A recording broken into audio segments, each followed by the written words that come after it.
Precisa ferir a pressão, medir a glicemia ou tomar uma vacina? Na Drogasil tem exames, testes e calendário vacinal completo. E o que é melhor, tem sempre uma Drogasil aí perto de você. É fácil, prático e rápido. Dá para ir entre uma música e outra. Procure nossos farmacêuticos. Quanto mais você conhece o que a gente faz na Drogasil, mais você se cuida. I've been playing the game. You gotta take a shot every time Phil does a Liu Kang. It's fucked up. How drunk are you already? He did 25 Liu Kangs in 3.5 minutes. Put it in perspective. You counted them? No, I'm making up numbers to make it more fun. But big up Bélanger and Liu Kang. Yeah, man. It's how are you, Phil? And it's combo. Happy Wednesday. Yo, happy Wednesday, man. How you doing? I'm so fucking stoked for tonight. I think it's like show 21. It's like probably the best one ever. 22. Is it? We fucking stoked. Once again, the power of the herbs open up the mind. What it is you smoke it on. Man, so many fun things tonight that are different, but this is still the same. Big up Ross Jacob. Big up Dark Horse Farms. We smoking that white CBD. Fucking organic Minnesotan. Ross Jacob. I found this quote. I think it relates to Phil and also his samurai style. If you know the way broadly, you will see it in everything. Our guest tonight just might be the most well-versed person in the game. He like the Swiss Army knife of freeskiing. True. Top-tier athlete, shop owner, event organizer, coach, Olympic head judge. He's produced, directed, promoted, and acted in his own movies and others. Yours. His skiing style is stillness in motion. There's no overdoing, nothing left to be done. It's just right. True. Watching it to me is like therapy. Tonight we are giving flowers to the legendary, one of the 3 Phils I forgot to mention, one of the legendary 3 Phils. Which one are we giving flowers to? Oh, they're all great. Tonight, Philippe Bélanger, s'il vous plaît. We give him flowers too. And we call him in destruction because he owes that bitch. And he don't do the Instagram thing. It's fucking awesome. So yeah, Phil Bélanger, big night, man. You guys are about to get educated. Phil Bélanger. What's up? Yeah, Phil. Pro models. Salut Phil, ça va? Yes, man. Good. Thanks for coming on. And Thanks for having me. Of course, with the pro models. Yeah, I have your 185 too, backcountry with the graphic, but I didn't pull that out. But it's here. Nice. Yeah, I see that back there. What you got? The JJ, La Rose, and mine? And the Candide. Candide. Oh, yeah. Yeah. Nice. Represent. Oh, fuck. Do you see what Phil has? That's the French version. Yeah, no. I saw that. I got the same at the shop in the bathroom. Right beside you. Yeah. Nice. What a night. Yeah, portable. 11:50. What a night though we had that night. Holy crazy. That was craziness. One of the best nights ever. So, Phil, have you seen this show before? Yeah, I've seen glitch of it. I haven't watched the whole thing because gotta go to bed at 10:30, so it's really late for me when I watch the whole thing. But I did watch a couple of bits for sure. So the point of this whole show is Phil and I. We always talk about skiing. We love this shit all the time, as you do, and we wanted to come up with a way where we're like, man, like so many people that have done so much for the sport, have given so much, have done so many things, but no one fucking knows it because history is not a big thing in skiing. So we wanted to create the show, Giving Flowers, where we can spend this time to like celebrate everything that you've done and everyone that we've talked to in the past, because like you've contributed so much. So the point of this whole show for everyone that's watching, we're going to go over everything Phil Bélanger, one of the three Phils, did for the sport of twin tip skiing. And to be honest, man, like I know I've been part of it, you know, not since your beginning, but like, fuck, man, I'm going to say you've done the most for twin tip skiing than any fucking human in the whole entire world. So we're just going to start off by that. And that's how dope a show this is going to be, Phil, because it's so fun, man. It's so fun. It's like you're like this athlete that did every single thing. And so Phil and I are just going to bug out on it, man, and celebrate you and give thanks for everything you did. Because if you're not here tomorrow, man, you need to know what you did. And we've got to teach these people that are watching what you did. So thank you for being here, man. Tonight's for you. And we're going to tell you how dope you are. And I got my wine, as he told me I needed to have a bottle of wine to drink it with you tonight. So there it is. Cheers to you guys. Cheers. Thanks so much for doing that for our sports and for me. I mean, this is crazy, but especially knowing where we come from, you know, because this is kind of weird for me because Iberg is one of my best friends. I don't know if a lot of people knows that, but I'm sure we got to go through a couple things we've done together. But it's kind of it's interesting night. It's fucking epic, is what I'm saying. You and me are the exact same, but you were the professional skier. Like when I laid out the fucking whole thing of thing you created, like every single thing, man, we just did whatever we could do in the sport of twin tip skiing. And so it was so fun because I never thought about it. We just did it all the time. For 20 years, it was like make phone calls. What do you want to do today? But then when I actually looked at it with Phil, like when we prepare for the show, it's pretty amazing, man. Like it's pretty fucking gnarly how many things you did for skiing. And especially when skiing was giving you so much, you weren't just taking at the beginning. So we're going to get into that. But yeah, man, I'm stoked. Like this is the first time my nighttime audience has ever seen me not drink a 40. So we're getting like that. You're the only person that will not get a 40. And I wasn't going to show you this till later, but I got to tell you this. I had to go to the store because we're doing this show. And I went and I found this. Oh, go Schlager. So let me tell you, this was the last one. And not only that, but they don't put gold in it anymore. Recession is real, man. Like there's no more gold in the Goldschlager, but that's all because of you. Tonight's special. We do it at Goldschlager and wine ever again. You should have told me, man. I will have tried to find it. I don't even know if it exists. Where you found it, like where we were going with the store. Like you don't even have to buy it at a liquor store, like just a normal group store. It depends what state you're in. California, you can buy whatever you want, wherever you want. But That's Utah, not so much. So, Phil Casabon, and we're trying to guess. Let's just start like this. Like, what would you consider Phil Casabon? Would you consider him like the sixth Phil? For me, it's hard. Once again, Phil, man, I know Phil since he's little, like so little. Like But you knew Philou before, so we know he can't be the fourth Phil. Philou is the fourth Phil. Philou? Was Phil Casabon before Phil Warren? No, Warren is older than Casabon. All right, so we know he's not the fifth Phil. Now, is there a sixth Phil that's more older than Phil Casabon? Older? No. So all right, so Phil is officially the sixth fucking Phil. Big up yourself, man. We got lots else to go over in Quebec history. Love it, man. Love to have a number. Name. Any Phil left actually? If I look at what's the young kids right now, like there's not much Quebecer named Phil. Fuck yeah, there's like a dope ass pipe skier, right, named Phil, right now in Quebec. Phil Langevin, Phil Boilly-Doucet. Phil Boilly, yeah. And those are the two that I know. Yeah, from what I know also. So. Maybe someone in the comments. Since we're bigging up Phil's right now, we got to big up Phil La Rosa and Philippe Dion. Yeah, so all three of the Phils. Like so, Phil Bélanger, one of them. We just happened to have the privilege to be able to grab him. Our dream was to have all three of them together, but it's a hard thing with three adult human beings. So we just want to make sure we give the love. We'll get back to that, but Dion, we love you if you're there.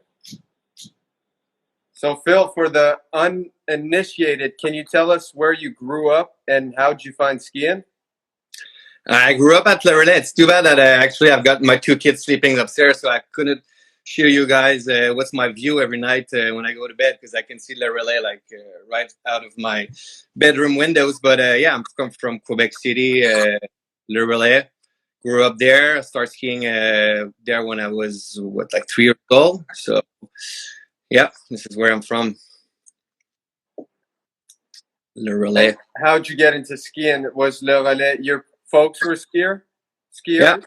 Yeah, I started skiing there, doing but just like normal skiing for fun, and then I joined racing team when I was about 7 years old. I did the racing team for 5 years until I was maybe 12, 13. Then I switched to the mogul team when I was 13, and I did that until I was 15. Maybe. This is when we just thought there was like just too many rules and all of those aspects of skiing, and I was such a good skier back then as my roots. Like I didn't want to start snowboarding, even though that was way more what I should have been doing, because that was more relevant to me. But it was kind of stupid to just switch to that and learn how the basics again. So started to do what they were doing in snowboard and rollerblade, because I'm sure we'll go to that, but I had a really big background in rollerblading. So we put all the tricks we did in rollerblade and influenced by the snowboarder, and we just try to figure out what the hell could we do on skis. And this is how we started. We called it Free Bob. And So I'm gonna put a timestamp on everything. So Bélanger in 1993 is 12 years old. Let's say like 94, 13. And so yeah, that's it. rollerblading's happening around 94, 95. Because the craziest part about all this, Phil, Bélanger, when we broke it down, man, like honestly, where Free Bob sits in the picture of the sport in 95, 96, that's a year before Giant de Cesare. What the fuck was the first one called? Not Degenerate. State of Mind. No, before State of Mind. State of Mind. State of Mind came out in fall of 97. Free Bob came out in fall of 95. What you guys are watching right now. So this is the 3 Phils and some friends. Thomas Renfred has a shot in here. Guillaume Brochu, big up yourself, has a shot in here. So this is these guys when they're like 14, 15, and 16. Yeah. Like in the mid-90s doing everything you're watching right now, not from a mogul background, but from an idea of rollerblading and everything. So like this is the first thing I want to say, Phil. Like there's the 3 Phils. But like, man, you guys like realistically like are the root of the sport, because most people came from the mogul kind of super background. And when you watch State of Mind, we watched moguls, we watched Big Mountain and everything. But a year before, you guys gave us only tricks. So you guys were almost like what 13 was 3 years before. So big up you and the Phils, man, because you guys pretty much, as far as modern freestyle ski films, you guys created a sport with a sport you called Free fucking Bob. So, big up yourself on that, man. Like this shit's not normal. Like no one even can comprehend this in 1995. Yeah, like it's been a long time I've watched actually Bob, and I'm just watching it right now, and tricks that are like the rodeo 720 right there. Like if we compose that, the reason why I did that because I was not able to do backflip, like so I decided to go forward instead of created rodeo, like, and then we called it D-roll, and Johnny Moosley and all those guys think they invented it, but it was like, let's try something that I cannot do backflip, so I'll just spin forward and see what happens. Yeah, and that was the fun part about you too, because like, I don't know, stupid tangent, you couldn't flip straight. So because you couldn't flip straight, it manipulated you to learn shit different ways. Yeah. Right? Because I was not a mogul skier. Like, I can't flip straight over back like Dion or something like that. Like, exactly. All right, well, fuck it. I'll figure out new shit. I was not an aerialist. I was not a mogul skier. I was a gymnast. I was a rollerblader that know how to ski. I know, like, and yeah. So that's why those tricks are so unique. It's because they came from nothing. Came from our mind, kind of. Yeah. No, and it's you, so man, to like really look back and like really, and that's where you guys have to get the most props, because there is nothing on film as a movie before what we're watching right now in 95, 96 from you guys when you're 15, 16, 17. Right? Dion was the oldest. Yeah. But Yeah, dude, it's just fucked up. It's fucking so sick because I think even at 1080 right there in '96 in Minnesota, you get disqualified in upright aerial contest for doing a 1080. Yeah. So yeah, that's the first major one, man. Like that's crazy. Yeah. You guys put the sport on the map, creating it from the middle of nowhere, northern Quebec. So Did Phil, you see the first Phil grab here? did you found Free Bob on New Scooter? Yep. Ah, sick. Okay, I didn't know it was still there. hell yeah, it is.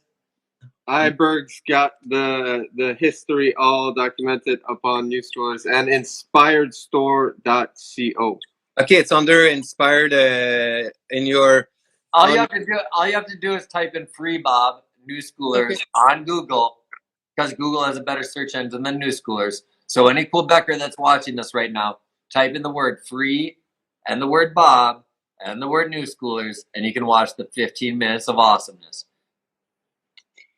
And in the beginning, in the intro, you call this video a new style of skiing. So that's like basically before free skiing was born. And you called it Free Bob. Any background on the name Free Bob? It's so stupid. It's Louis Larose's daughter that was doing a face on some point, and we just thought it was funny, and he looked like a Bob guy, because Bob is kind of a funny name for kings. Like it really has no meaning at all. Like it's totally just stupid. It has no meaning. No meaning at all. That's what's funny about that name. That's why it didn't last long, but that's why it's so funny also. It's dope though. If you think about it, freestyle has no meaning. It's just fun and different to do for yourself. So fuck it. Yeah, exactly.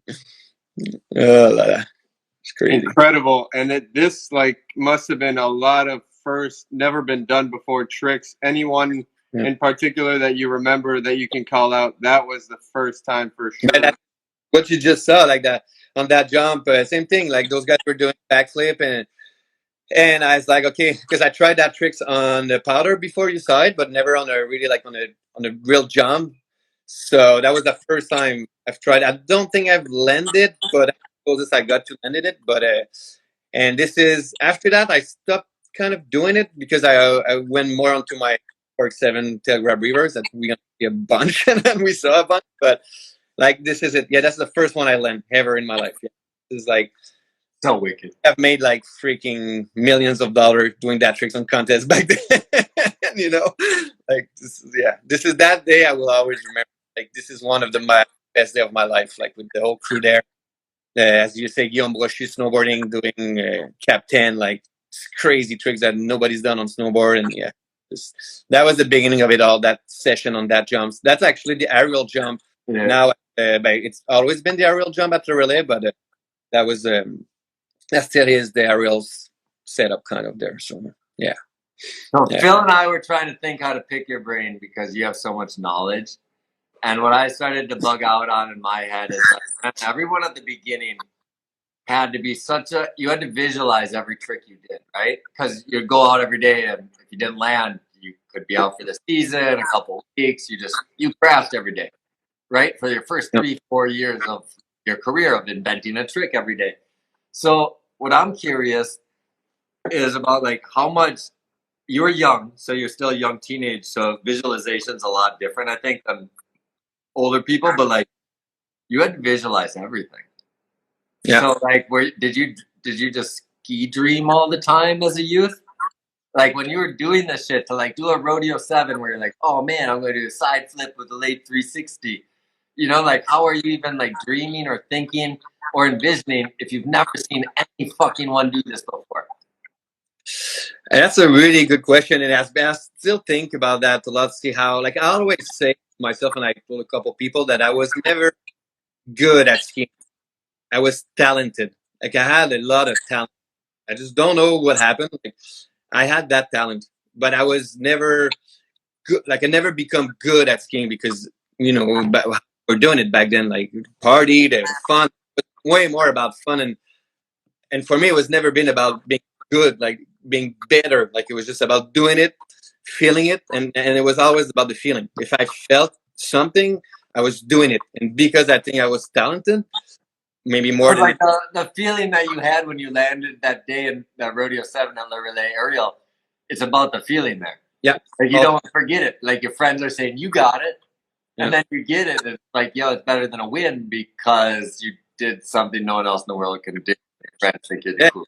Exactly. And it was self-confidence. I guess I had a lot of that. I had to have that, like knowing that I can do it, kind of knowing what I was doing, but it was more, it was all the feeling. Like if I felt when I was looking, the snow was coming around, I knew like for some reason I had to put my legs back in, and like it was all little memory things that I actually, as you said, I was memorizing.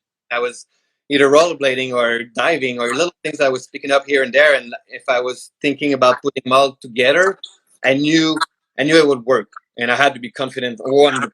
That's also why I got so much injury, because sometimes it was not working. But when it was working, when things were happening, it actually works. But everyone did in your era. Like everyone had so many injuries. Yeah. Like it was every week. Like if you just go through the bills, you know, I can go from day one of meeting all you of Dion being out with a shoulder problem, and then I could say for the next 3 years straight, one of you like traveling with you guys, like it was just part of it. You're gonna hurt yourself all the fucking time because you didn't practice on a ramp, you didn't get to watch someone on YouTube hit stop, rewind, slow motion 8,000 times on a visualization of someone else that already accomplished the task.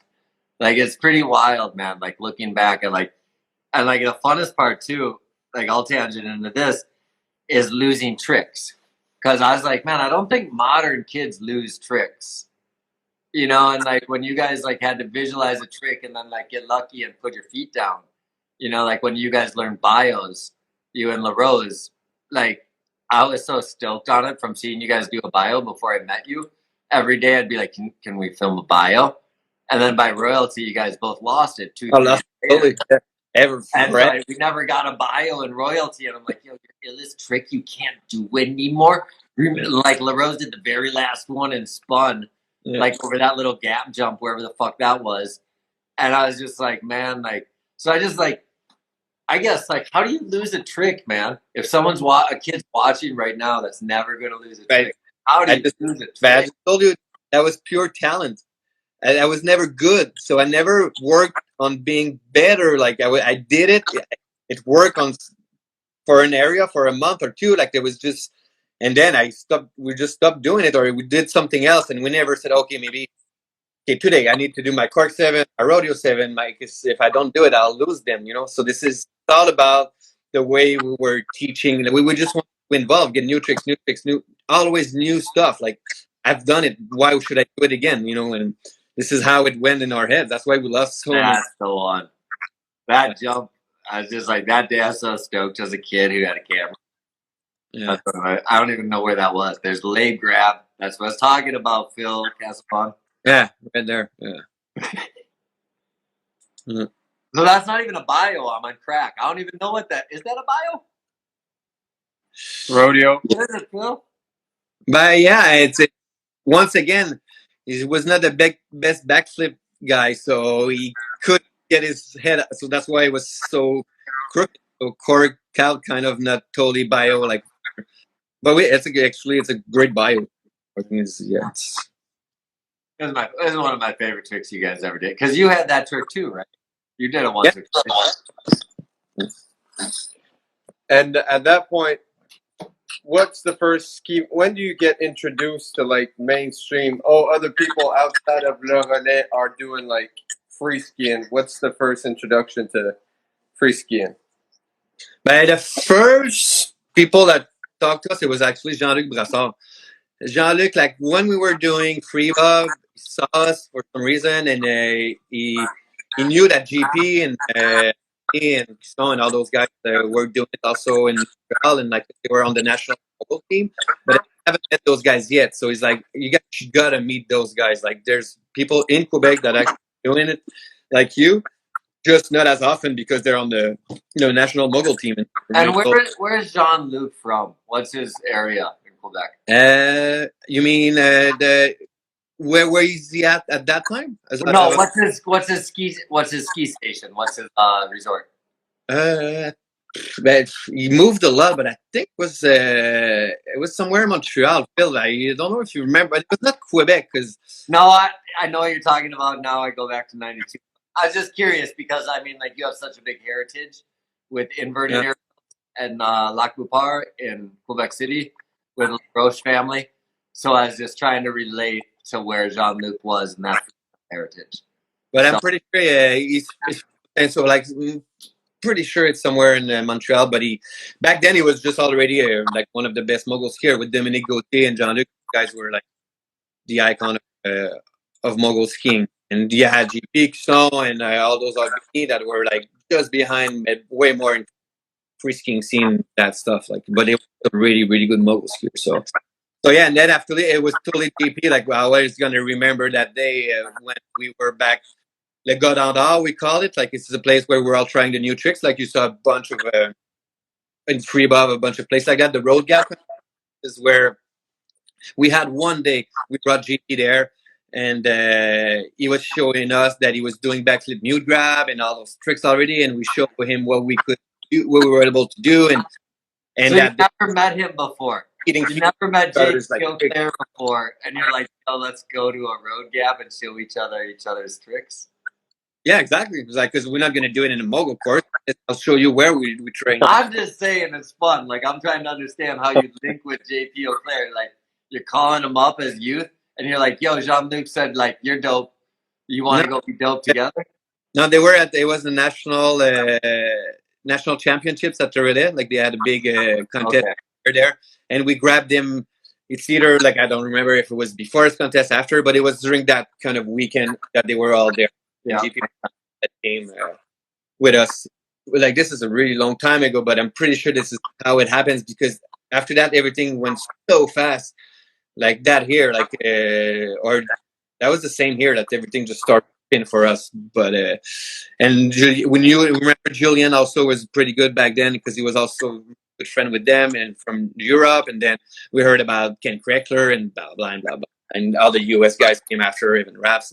But for us, the main people, the main connection was GP and Vini and Cusson, for sure, the new Canadian Air Force. And that's why they got, because they were already on Solomon for Mogul, and they with Mike Douglas, like, they all had that whole infrastructure with them. So, and they knew about us too quickly. Like, they, even though there was no Instagram and Facebook and all that, like, word were going out pretty fast on contests and that all circuit like that. So, did you already run as the Three Phils then, or who introduced you guys to the world as Three Phils? No, we were not the Three Phils back then. We were just us, the free bob. But no, like, that was after that. That was more like, as you guys know, it's a marketing thing. Like, we never we never say to somebody, "Hey, we are the Three Phil." Like, it's so who the fuck made up the Three Phils? But it's Dinosaur, it's Phoenix, it's Smith, it's all the ski company that thought it was easy. Like, yeah, you guys. So why? Because who did the photos with you that made you together? Was it like a Winterton? Like, there had to have been some reason these companies thought you three were a package. Yeah, because what happened at the Mont-Tremblant at the World Cup Big Air. So, you know the story. What do you want me to tell you again? Yeah, tell us. People don't know the story. No, I'm just kidding. I know not a lot of not everybody know, but yeah, that's what happened. It's actually once again Jean-Luc and GP and all those guys. Okay, and even Philou. Like, that's when we met Philou. That's when Philou started to be part of the whole thing too. Like, it was a big air contest during a World Cup at Tremblant, and so it invited us. They say, Dinosaur said, if you guys are doing great, we got a great future for you. You guys gonna help us to build a new twin tips, blah blah. But we need to know if you're good, because we know nothing about that new free skiing thing. So just go there, and we'll know after if it's worth it or not. And at that contest, we got there. We were all hyped up like crazy, and I was doing my rodeo 7 back then pretty good. I was able to land it on speed. So they say, okay, guys, since you guys are not sanctioned, that was already the sanction thing, since it was a FIS event. It's like, you cannot flip since you're sanctioned. It's like, what the man? I thought we were here to show you what we could do, so this is not working. So it was like, No. So okay, I was doing 720. So I told the Rose, do your rodeo 7. Dion, do your 7. Man, get the crowd crazy. Show them what we can do. Straight up 720 Lukang, and I got a pretty good chance to win with that tricks because a lot of other people were not that. And so did the whole plan that I 720 Lukang. I won the contest. Dion and the Rose did their tricks. The crowd was crazy, and we said at the end, since because those guys put up 720 or like something like that and win also. So like since I did it, I said we can just split the spot together, split the money together. It was quite a bit of money, 1,500 or something. We're gonna split it and we'll be all good. So we told that story after that to our sponsor, to people, and they all say, okay, you guys are like one family. You're refill. Like, all for one for all. For what you Three guys are musketeers, three so fills. Uh-huh. Three musketeers, three fills, all for one for all. Yeah, come together. I was like, you know what? Perfect, man. What else? How can I be better than traveling with you, two best friends around the world? Like, that's just no problem for me. Let's make it the free film, no stress. So this is how it all start up, and yeah. And I don't think I've ever seen that ad. Yeah, that ad is wicked. I didn't know you guys had an ad of all three pro models together on a 2-page spread. My ex girlfriend Liz Marie in Quebec that did that, and I remember, man, she spent like about 2 months research and doing, like, you remember back in the days it was kind of long to do an ad. It was like a 15-minute Instagram story, so she took forever to do it, being paid by Dinosaur, and it was a lot of work around that ad. So I forgot that one too. I need to, where was that in which one? Okay. Freeze, last edition. Oh shit! Oh what? You get, dude, Belen, you got the hardcover fucking Freeze editions. You should have it. Sick. Okay, I didn't know. Nice. It's a big thing in life. So, Belen, we asked this question to all our guests. Hit us with your description of style, and can you describe your style, please? Description of style, but it's who you are. I think style is not something you invent or you try to force or you try to change, or you just who you are, what you show. And when you have a good style, no matter how human you could have, this is your style. So nobody should judge on style because it's your style. It's what you do. It defines you and who you are. So I think that's what style is. It's really important. It's a basic of our sports. It's not a box. Like, the style is all about our expression of what we do on skis, because we can be different that way with our own style, pretty much. And can you describe if your apex bilan, like the year that you thought you were skiing your best, how would you describe that bilan style? But I remember it's actually kind of one trick that nobody knows much about. And what year is this? First of all, what's your apex year? I want to know in your career. My apex of, like, what's your best year that you physically performed at the highest level, like through movie or both or whatever? What year? But I don't know I don't remember the years, but you can maybe help me. It's the year that I blew my knee at X Games. My first knee at X Games. So what was 2001? No, there's no X Games 2001. The year you blew your knee, you broke your back 2003. You blew your knee after your back? Yeah. I did my back and my knee. It was after that. Okay, so your knee, I think, was 2005 because we lived together in Mammoth and you left early that spring. So it would have been X Games 2005. It was that year that X Games 2005. Yeah, that's right. But you were not there much. I was living that here with Boyd, Thomas, X Games 2005. I lived with you. I moved back after Dubski 106, and we lived with Rainville and Washed Up Child Actor and Ike Smith. And then you left early that spring, and then you got charged all the money to our rental apartment because you left early. Okay, but I don't know. That year was definitely that my high peaks of my career for sure.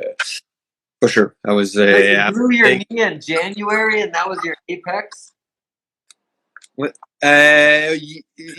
Just before X game, yeah. I mean, maybe the year before that, I was doing really, really, really good, but just before, I will always remember the day before I went to X game, like I was never skiing that good in my life, ever, ever, ever, ever.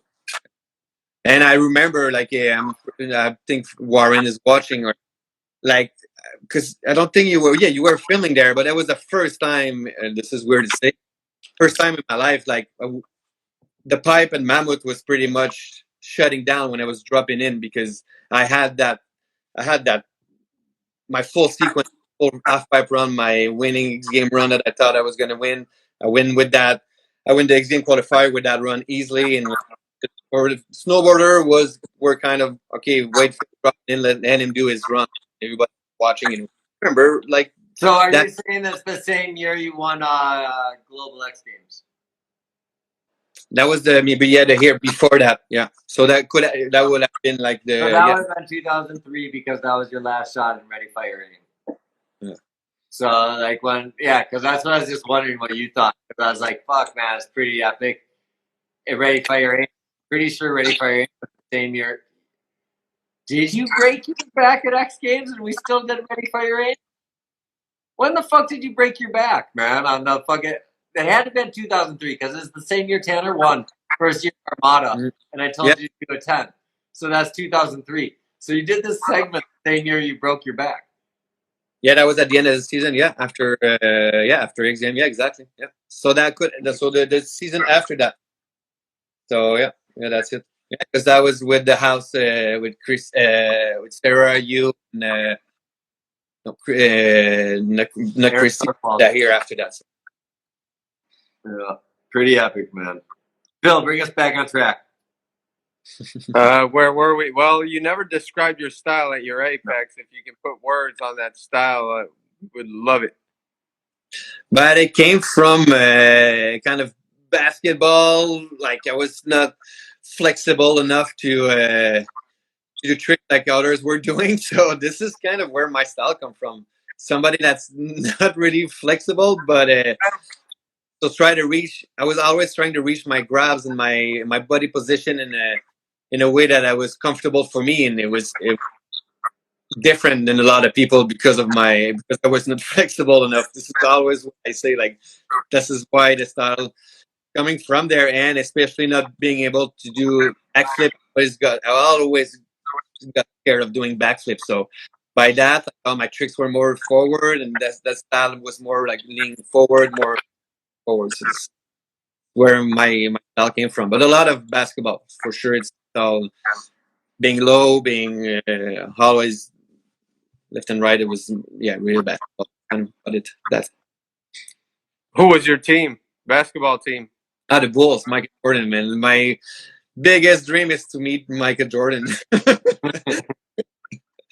Man, I think I've watched because some kids are watching our videos, but for me, I've watched tape millions and millions and millions of times, and I know exactly which shot at 3:30 in that game that he did, and I was like, it was definitely my idol, Michael Jordan.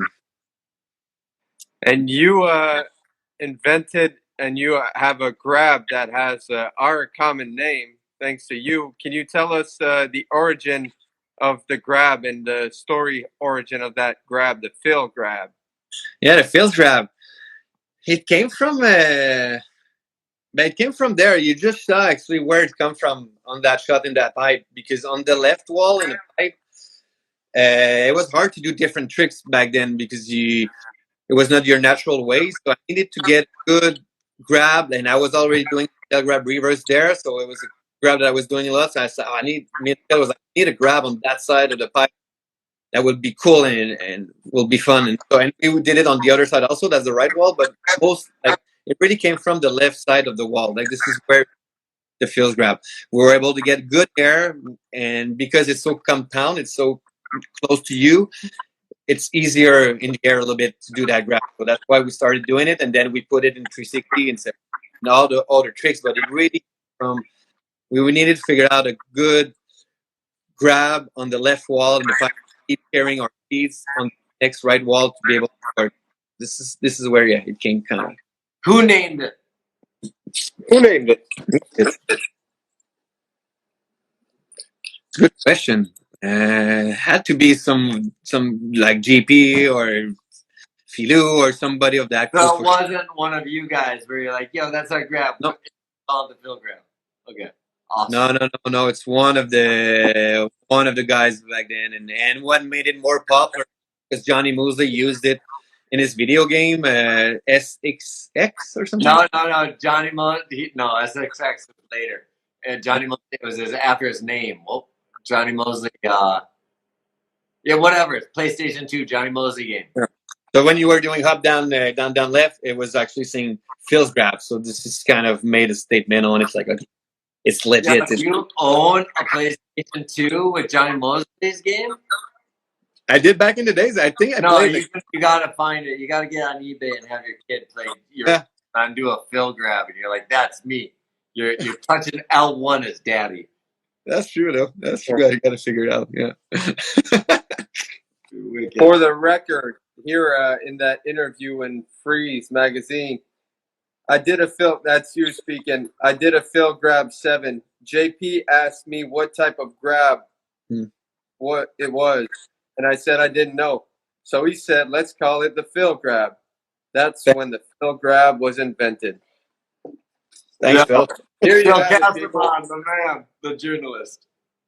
I knew it was. I'm pretty sure. I knew it was GP. I just was not sure 100%. Yeah. Sick, Phil. Man, you're good. You're so good. This show is so fun, Bill. Like Casabon, I just get all stoked and I'm just gonna tell you what I know, and then he researches it, and then we get all stoked because he was super fan. Like, think about this. Like, when we're talking 2003, Phil Casabon was 13 years old. So imagine how stoked you were as 13 of Michael Jordan. And, like, that's Phil and the sport of twin dip skiing. So it's so fun to do this show with Casabon because, like, yeah, like. You were, was it 2003? Like, when you started to be on D-Structure back then? Like, was it 2002, 2003? Yeah, I'd say so. Around those years, my memory is quite biased. I don't know what year it was, but I'm saying yes. Yeah, and Motron dates. But now that we're at dates, we got to go back quick because I don't want to go forward. I'm stoked you got some things I forgot about Phil Casabon. I want to say, Phil, like, you are to me, like, even though you've won the second ever U.S. Open in slopestyle. That was the first ever U.S. Open in slopestyle because if you watch the first year ever, people were doing ballet down the course and doing Cossacks and Daffies and shit like that. So to me, you're the guy, the first biggest slopestyle competition in the history of our sport in 1999 in Vail, Colorado, the second U.S. Open. Like, man, like, I just want to big you up on that because that win, if you watch that video, like, Tanner got 4th that year. I think Vinny got 3rd. Like, Schraub's got 5th. If you go through the top 20 positions, everyone had a different style. And they were all epic. They were just different. And you were so, like, when you fucking won that day in slopestyle and got 2nd in big air, I think, behind the Falou. Am I correct? Yes, so it was. Like, man, and that's the first time I ever experienced you as a fan of sport because I was filming, didn't know you still. I was there with Tanner that day, and he got 4th in slopestyle. Like, when we watched you, it was like, who the fuck are these guys? Because you guys all had the same jacket. Yeah. You had slopestyle, you, LaRosa, and Dion all had the same jacket. So the 3 Phils, man, when you watch the 3 Phils, they had a team jacket. It was like a country had a team jacket, like it's in World Cup, but the 3 Phils, man, were the same shit. Had a colorway on their shoulders. It was epic. And Belen, you stuck out, man. And to win the first ever major event in our history of our sport of slopestyle, I want to big you up on that because, even though the second slopestyle ever in US Open was the first one in my books because I watched the first one. It was not slopestyle competition with dinner rolls on the ground between a jump with a Cossack and pole vault. So big up yourself, Belen. Thanks. The first ever slopestyle victory in the history of our sport. Yeah. Thanks, and it was a good, also another really good memories. Once again, like more we talk, more G comes around. You know, like I didn't realize how much important he was, but now that we've talked, like because he was there with us, like he's right there on the left side, like he finished second. He finished second, and so stoked for me. He was so stoked, man. He's like, "This is what you deserve. This is what you need to be. This is who you are, man. That's it." And he was, yeah, so happy for me. Same thing with Philippe, but Philippe was more edgy. Like Philippe wanted it. Like Philippe was like me, wanted it. But GP was already on the merge of letting it go. Like he did what he had to do, and he was stoked for us to take the lead and to do the next thing, you know. But yo, rewind that alley-oop McTwist, Phil, on the fucking left wall of the pipe in 1999, fucking 4 shots ago. Yo, this is the illest shit, man. I dreamed of you doing this trick for 4 years. You finally did it, like with that. Yeah. But I did it after. I did 3 years ago. After that, I did it. What year was that, then? 1999. That's fucking 13. Oh yeah. Oh, yeah, it took you till 2003, Ready Fire Aim, to do the down, like actually ride your edges right, and then do it down. Like that was just a quarter pipe trick. Must have been hangover again. Yeah, right here. Check it out. This is the evolution. Yeah. 4 years later. Exactly. How you actually hold your edges and do a half pipe trick compared to a quarter pipe trick. Yeah, exactly. Yeah, because once again, but if we go back to what we were saying, I had the vision of that trick. I knew I was able to do it. I don't know how exactly, but yeah.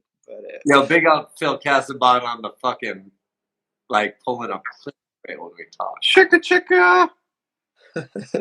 Yeah, and the camaraderie with your two brothers, Phil and Phil, La Rose and Dion, was amazing. On the podium of your last clip in 13, you say, Yeti, Phil rules!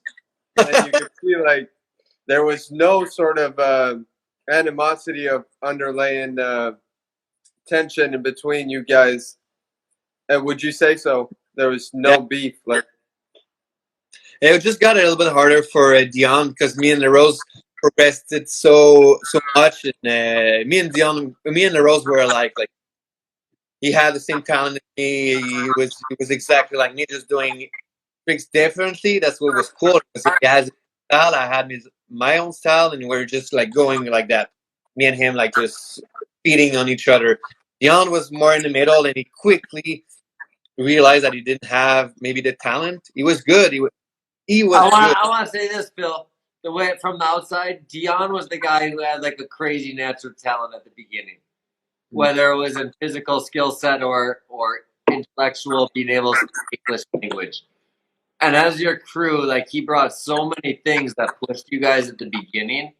Yeah, you know. And so, like, I just want to say, like, to Dion, like, when I watched you guys soar, it was like, dude, he had to start. As I said, the first time I met you guys, he introduced me to you guys with a broken shoulder and said, I can't come, my shoulder's broken, but I'm sending La Rose and Belam to Minnesota. You know what I mean? So like, I just want to say to Dion, like, yo, man, yeah, he was a crazy whole part. And like, also the other thing I want to bring up is we do a lot of shows with our crews. So we did a show with Loose Cannon Players, and then Booze Boys and shit like that. And the Phils were like this on the next level. You guys were the first crew. You just didn't have C Crew, Booze Boys, or Loose Cannon as a name. Yeah. You had the Phils. The Phils was a fucking crew. So when I looked at this crew and analyzed it like this after the show, I was like, yo, this crew has the back more than the C Crew. The C Crew. And so like when analyzing that, it's just like everyone has their role. So you're only talking ability later on in the career because you did it. You know, but like, I just want to say that because it's very interesting analyzing it. Yeah, I never thought about it as deep as I have the last 3 days. Yeah, and Phil's the one that brought us to GP, that brought us to Jean-Luc, that he had those connections back then. You know, he was the one that's putting us always in front. He had those connections from aerial, because Phil was a really, really good aerialist. Like, he won the new junior national, was doing double back. Like, yeah, like as I said, his talent and his goodness. He worked hard on it better, so it worked. Totally worked out great. But it got harder when it was time to just switch it off and just learn new tricks out of nowhere. This is when for him it got harder on progressing his skiing.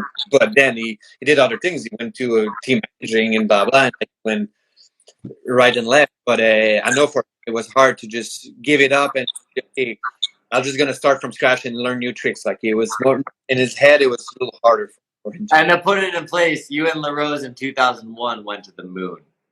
Yeah, Like where you guys were in the sport. LaRose won every half pipe event from 1998 to 2001. Yeah. Every single one in the whole world entered. LaRose won. Bélanger was like dominating. So like as a crew of only 3 people with all the same name, like is wild to watch, man. To see what you guys all did in 3 years, 4 years, let's say, from when you guys first signed, it was epic. Like there, I can tell you the day like LaRose was like when he busted his ankle and royalty doing right side sevens to left side sevens. Whereas like that day he was the best in the world in 2001. The best in the world. I can tell you the day he was the best in the world in 2001. He dominated everyone at Mount Hood Meadows that day. oh yeah, yeah. You know what I mean? Like he was doing cork right sevens to like hopping around to switch left seven like on access we never seen. And so like I just look at it and I was like, wow, you're the best. You're better than Tanner times a million. You know, and then he broke his ankle. Yeah. And No, that's yeah, and I was not there much because I think this is I broke my back maybe, but that summer at Hood, I heard a lot about it, and then I've seen the video of it 6 months after because we were shooting a 16 millimeter. But I was just hearing everything that he was doing. When I watched this, I came and you were there. That was you weren't at Meadows for that shoot?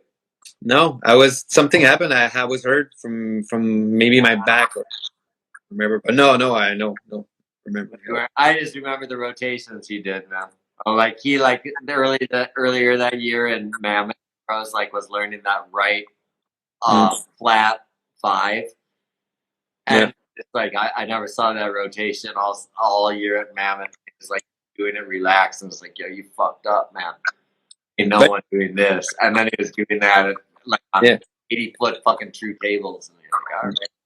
And Phil was one of the first ones to do right and left at 540s. Like it was, like it was nothing. Like I remember watching it back in the day. It's like, really, man? How do that? I was having a hard time right and left. Yeah, but no. So the camaraderie, as you said, Phil, and the connection were perfect. Like it was actually. This is why I'm saying I'm lucky that I was talented because it was way too much fun, man. And Iberg, it was just way too much. It was just everything was perfect. Like best friend, best life. Like we had when you were winning, you were making money. Like it was easy, man. Yeah, it was perfect. Everything. I want to tell you my favorite thing. I was watching the royalty thing, and then I was watching your Cork 9. On the right wall from Park City. And so like I have a memory every time I watch that Cork 9 because it's a single hit drop in. I'm filming. We got fucked up the night before. We were down in Salt Lake at a shitty ass hotel. And Dion didn't come up. We went up in the afternoon and you never did a 9 before with a tail in your life. Cork 9. And so like we're sitting there, we're hungover and we're hanging out. And it's just like, it was such a vibe, man. The vibe was so bigger than the movie, bigger than everything. Whereas when I watched that shot, I'm like, man, like the stokedness made that happen. Like the stokedness of like what we were doing like the night before. Like we're like, we drink the clouds away? Yeah. And we drink the clouds away. It made it fucking blue. Yeah. And we're like, oh shit, it was real. And then those guys couldn't make it, but then we made it. And then because of that right there, you did that for the first time in your life. Yeah. And so to me, that's my best memory of your segment. First of all, even though you have a million dope shots, and you're like, all right. But you're like, all right, man. Oh, yeah. I remember that also like it was yesterday. Yeah. we're building, just before that, we were building a jump a little bit higher up, like in the back, like in the powder, and then we work our way down to the pipe, and then we did that. It was crazy. I don't know what I was thinking about. I just felt it. I was like, okay, let's go now. I got three. And you remember, I always had three chances. First time I was kind of crashing. Second time, that was it. I was trying it. Third time, and then I was over. That's we're done. Let's go back drinking. It was always just. But it worked because it was fun, you know, and like that's what you had to do if you didn't have like videos to watch from other people, have airbags. The way you execute it had to be fun, because if you're gonna hurt yourself that much, like it better be fucking fun. Yeah, but feeling, the adrenaline, the rush, the whole thing, like that. That's why we party so much after, because every day was just so intense, man. We needed to release that relief, and it was just so intense. And I was because you're watching every one of your friends get knocked out once a month. Yeah, exactly. Not only that, you, after multiple years, the first 3 years, not only do you watch someone get knocked out once a month, but you watch someone lose their career. Right? Yeah. Like, I mean, like, it's pretty gnarly. I mean, like, I think Boyd is the first great example of seeing someone come into our lives, and then you're like, whoa, he's the best. And then he blew his knee. And then you're still there. Yeah. You know, like, all of a sudden you had people like him, like, in our lives every month, where you're like, whoa, where'd you come from? You're the best, and then you're out of here. And so intensity, and I tell that story because it's like, man, that's fucked up. You watch Boyd in Propaganda, he made everyone step up for 9 months like you never seen. 9 months, and then all of a sudden he's gone, and you're like, whoa, okay, I'm gone too. Should I get the pig knee surgery? Yeah, the pig surgery. Oh shit. Yeah. Good memories. So we're only to like 2002, Phil. We got so much dope ass shit to go. Yeah, there you go. Might be a good pee break for me on Gold Clogger. Pee break. Let me pull up something. Maybe while you're going peeing, Phil, can you tell us the origin story of you and Iberg connecting? How do you guys remember when you guys met up for the first time? Oh yeah, how can I not remember? I'm not going pee. This is awesome. Phil, you go first. Nah, man, yeah, that was so fucking funny. Like, as he said, like Dion, because it came from Johnny the Cesare. Johnny said, hey, I think Iberg or you called Johnny that you needed to do like in Buck Hill, Minnesota, because it was going to be the sickest hill of shoot ever. Iberg needed to have. Was it you that wanted to have the riders, or you were? Yeah, no, I was putting on an event in December of 1999 at Buck Hill, Minnesota, the same week as the Johnny Mosley Invitational. This is the dopest story in the whole entire world. Everything is hit on. Go. So yeah, so Dion couldn't make it because it hurt. So me and LaRose and Louis Larose were going. He's like, yeah, no problem. We'll go, man. It's gonna be fun, Minnesota. Why not? We just jump on a plane, got there, man, and Iberg come and pick us up with his minivan, man, at the airport. He was like, okay, guys, not really done yet with the building of the event. Like, you're gonna have to come and help me, and then we'll have fun. Okay, man. Like, just got it out of the airport. Okay, I'll do it, man. So we shoveled that night. We shoveled until like 2 o'clock. I don't remember, but we shoveled a bunch for him to be able to do the event the next day. But it was fun. Like, we talked, and it was all good. And then after that, we got to a hotel room. We're not at your parents' place, right? We got to the hotel room. Got to the hotel room. We buy a bunch of beer and like started drinking and having fun. I was like, man, this is freaking awesome, man. Let's do that. And then the next day, we did that event. It was kind of a demo, like, but Louis was on fire for some reason, and Louis Laos was like totally on fire, like doing crazy tricks. Phil also, me, I was more quiet, but just the whole vibe of Iberg being there and motivating us, because back then we had nobody telling us either no, we were good, but do that, or maybe if you do that, it'll be better, and blah blah. Being a little bit of a coach. He had that feel. He had that vibe already. Like the first time I met, like he was not here to fucking wash your clothes and tell you you're the best in the world. Like, he's here to help me. We'll do that together. We will have fun. I promise we will have fun. So let's do it. And this is how it started. We had a blast. Like, it was a crazy weekend. Everything worked out great. And after that, I went back home, and me and Rose talked to the young man. He's like, man, this guy is awesome, man. He's freaking easy. And we were not speaking much English. I don't even, maybe that's why. No, you guys spoke nothing. Like, it was crazy. Yeah. I'm going to say at 99, I'm 20. Yeah. These guys are 19, LaRose and Balan. And then Louis LaRose is 16. My best memory of this trip is we went to my parents' house one night. Yeah. And Louis like, can you baz the turkey? Or something, man. He asked something that there was nothing on the table in which he asked for. Yeah. It was fucking awesome.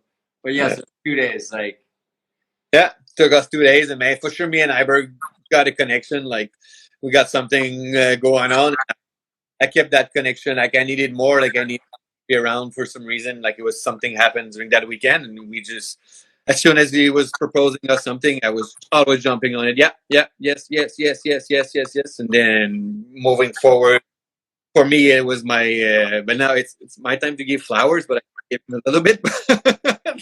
But he's like, he helped me so much out of skiing. That skiing is one thing in my life, but what else he's done for me is more valuable than what he's done for me as a skier. Because he grabbed me and he's like, hey, Mammoth together. So I've learned English because of him. I'm speaking with him. He teach me how to speak English, teach me like a bunch of stuff. And he was actually my coach, because we had no coach back then. Like, it was just the three of us. But since we were not competing each other, but we were feeding of our energy of a skier, but we needed somebody outside to say, no, you're good, man. Do that, without saying you're good, but just do it. You can do it. Like, I know you can do that. And I was always in front of the camera, so it's like, do it for the camera. But I knew he wanted us to do it for us and for him also, because he was feeling proud of if we were achieving stuff. But it was always my the camera. camera was like, just like if I had a video camera, like, right, we'd still analyze like how you could do better. Yeah. So it's different. So I'm going to tell the story from my perspective because it's dope. So I had an event. I lived in Utah my first year moving out from Minnesota. And I filmed all year. I met Tanner, did all this shit. And I ended up back in Minnesota. And I'm like, how do I like stay involved in this cool sport that I filmed, that I like, all my footage was in the movie 13 that came out in 1999. So I'm in like junior college, all this shit, doing gay shit. And I'm like sitting there and I'm like, man, I want to put an event on. Like people that ran hard skis that's on Minnesota. And they're like, oh, we're doing a triplet big air at Buck Hill in December. I'm like, I want to take it over. And so I took it and they're like, yeah, go ahead. I called up every company in the world. I got like whatever free products, like skis, goggles, outerwear, whatever. Lion skis, Jay Leventhal gave me the only pair of free skis, but I got a million other things. Big up Jay. And all this stuff. And Lubeck was like Josh Lubeck was the featured skier because he was a hard skier in Degenerates and 13. And so I go through all my friends. Like I traveled with Tanner the year before. I call up Tanner. I'm like, yo, Tanner, can you come? And he's like, oh, man, I just got invited to Johnny Mosley Invitational. Everyone has to understand right now. Johnny Mosley Invitational, 1999. Shit's paying $25,000 first fucking place. He's like, Iberg, I can't go. I just got this invite. This is my 16-year-old friend I just traveled with. Call up JT Holmes. JT, I fucking hung out with, traveled with a bunch. I'm like, yeah, JT, can you come? He's like, no, man, it's in squad. Like, Johnny just invited me to this. There's only 20 guys invited in the whole world. $25,000, $30,000 first place. So it's not like it's all realistic for anyone who gets an invite. So at this time, it's the first week in December. I'm like, oh, okay, those are my like big name friends for Johnny Moses. Like, they got lost. Like, call up Johnny DeCesare, just met him. I'm like, Johnny, man, I need some like big names. I want to promote the sport in the Midwest. I got this shit locked, man. We're gonna fucking make it big. I'm gonna get everyone. Minnesota, Wisconsin, North Dakota, South Dakota, Illinois, Michigan, they all coming. I got it. And so he's like, oh man, call the Phils. They're the nicest human beings you'll ever meet in your life. Like, here's Dion's number. So I randomly, sitting at my parents' house, call Phil Dion. I'm like, yo, Phil, like, could you guys come down, like, fly down here? Like, I'm asking them to buy their own plane tickets, so you know, and like promote the sport of twin tip skiing because I'm gonna get a shitload of people here, and like everyone's gonna be stoked. That's all I say. Dion's like, man, my shoulder's broken. I don't think I can come, but let me talk to the other two Phils and let me see if they're stoked or not. Calls me back the next day. The next day, people don't call me back the next day anymore. And it's just like, hey man, like they want to come, and you know what? Because I can't come, they like Louis LaRose could come. Phil LaRose's little brother. He's young, but he's so dope, so good. And so I'm like, oh my gosh, awesome. So like, here's what day you guys got to fly. We're gonna do this and then do a contest, whatever. They fly in, pay for it all. I pick them up. We build a venue till like 3 a.m. Everyone comes out. We got 120 kids from like 7 different states: South Dakota, Iowa, Minnesota, Wisconsin, Michigan. Come from everywhere. 120. Fucking big, man. Triple hit.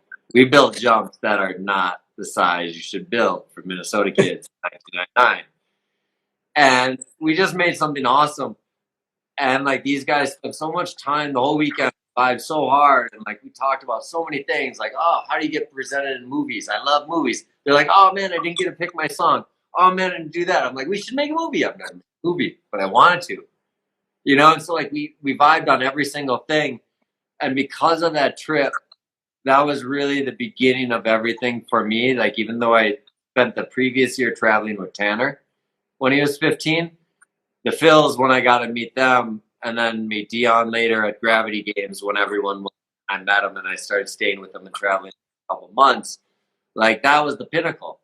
Like, cause all we did is talk about our dreams, and then from there on, we said, how do we execute them, and we did it.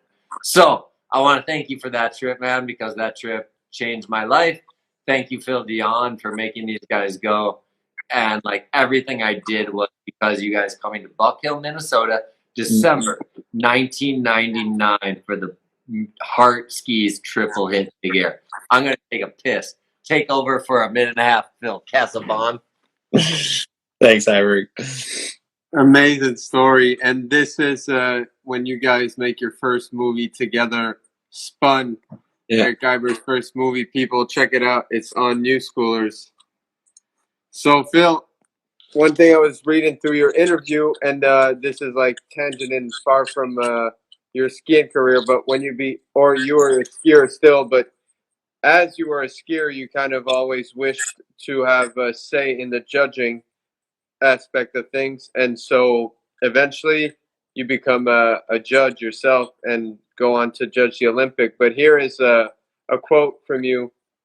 The question from the interviewer was, is the key to winning halfpipe really just boosting your amplitude? And your answer is, it's what the judges want and what gets the crowd excited, but that's not the right way to do it. I'd rather get less height, but grab longer. Now, when you got to be a judge, could you implement this type of statement in your judging? Like suppose for Duncan Adams, who was doing a straight air to a switch straight air, could you make that be like a winner, or was it a different thing in the booth, a different reality? Not that much. We were a lot us older. Like when I said that quote, like the judges were not the same skier as we were after. Like they were like the last. How can I say that? Like the judges that they didn't ski much into our sports. Like they were old enough, so they quit quick, and then they were judging us. But when I got to judging, we had a really good crew. Like starting with Evan Raff, with Raph, with me, with the Rose, with like the crew that we had for maybe 10 years during that the first Olympic and my Olympic I did. Like we were pretty good on that, like making sure the style was there and like the amplitude was not all about. Can I preface something, interact? Because I know I jumped in, but like the early phases of judging when Philippe Bélanger got involved, the idea was when these guys got injured, they got invited to be a judge. So if Phil got injured at the X Games and couldn't compete, they'd say, "Hey, can you judge?" And so we had these privileges in the early phases of the sport where you had guys that actually could win judging you.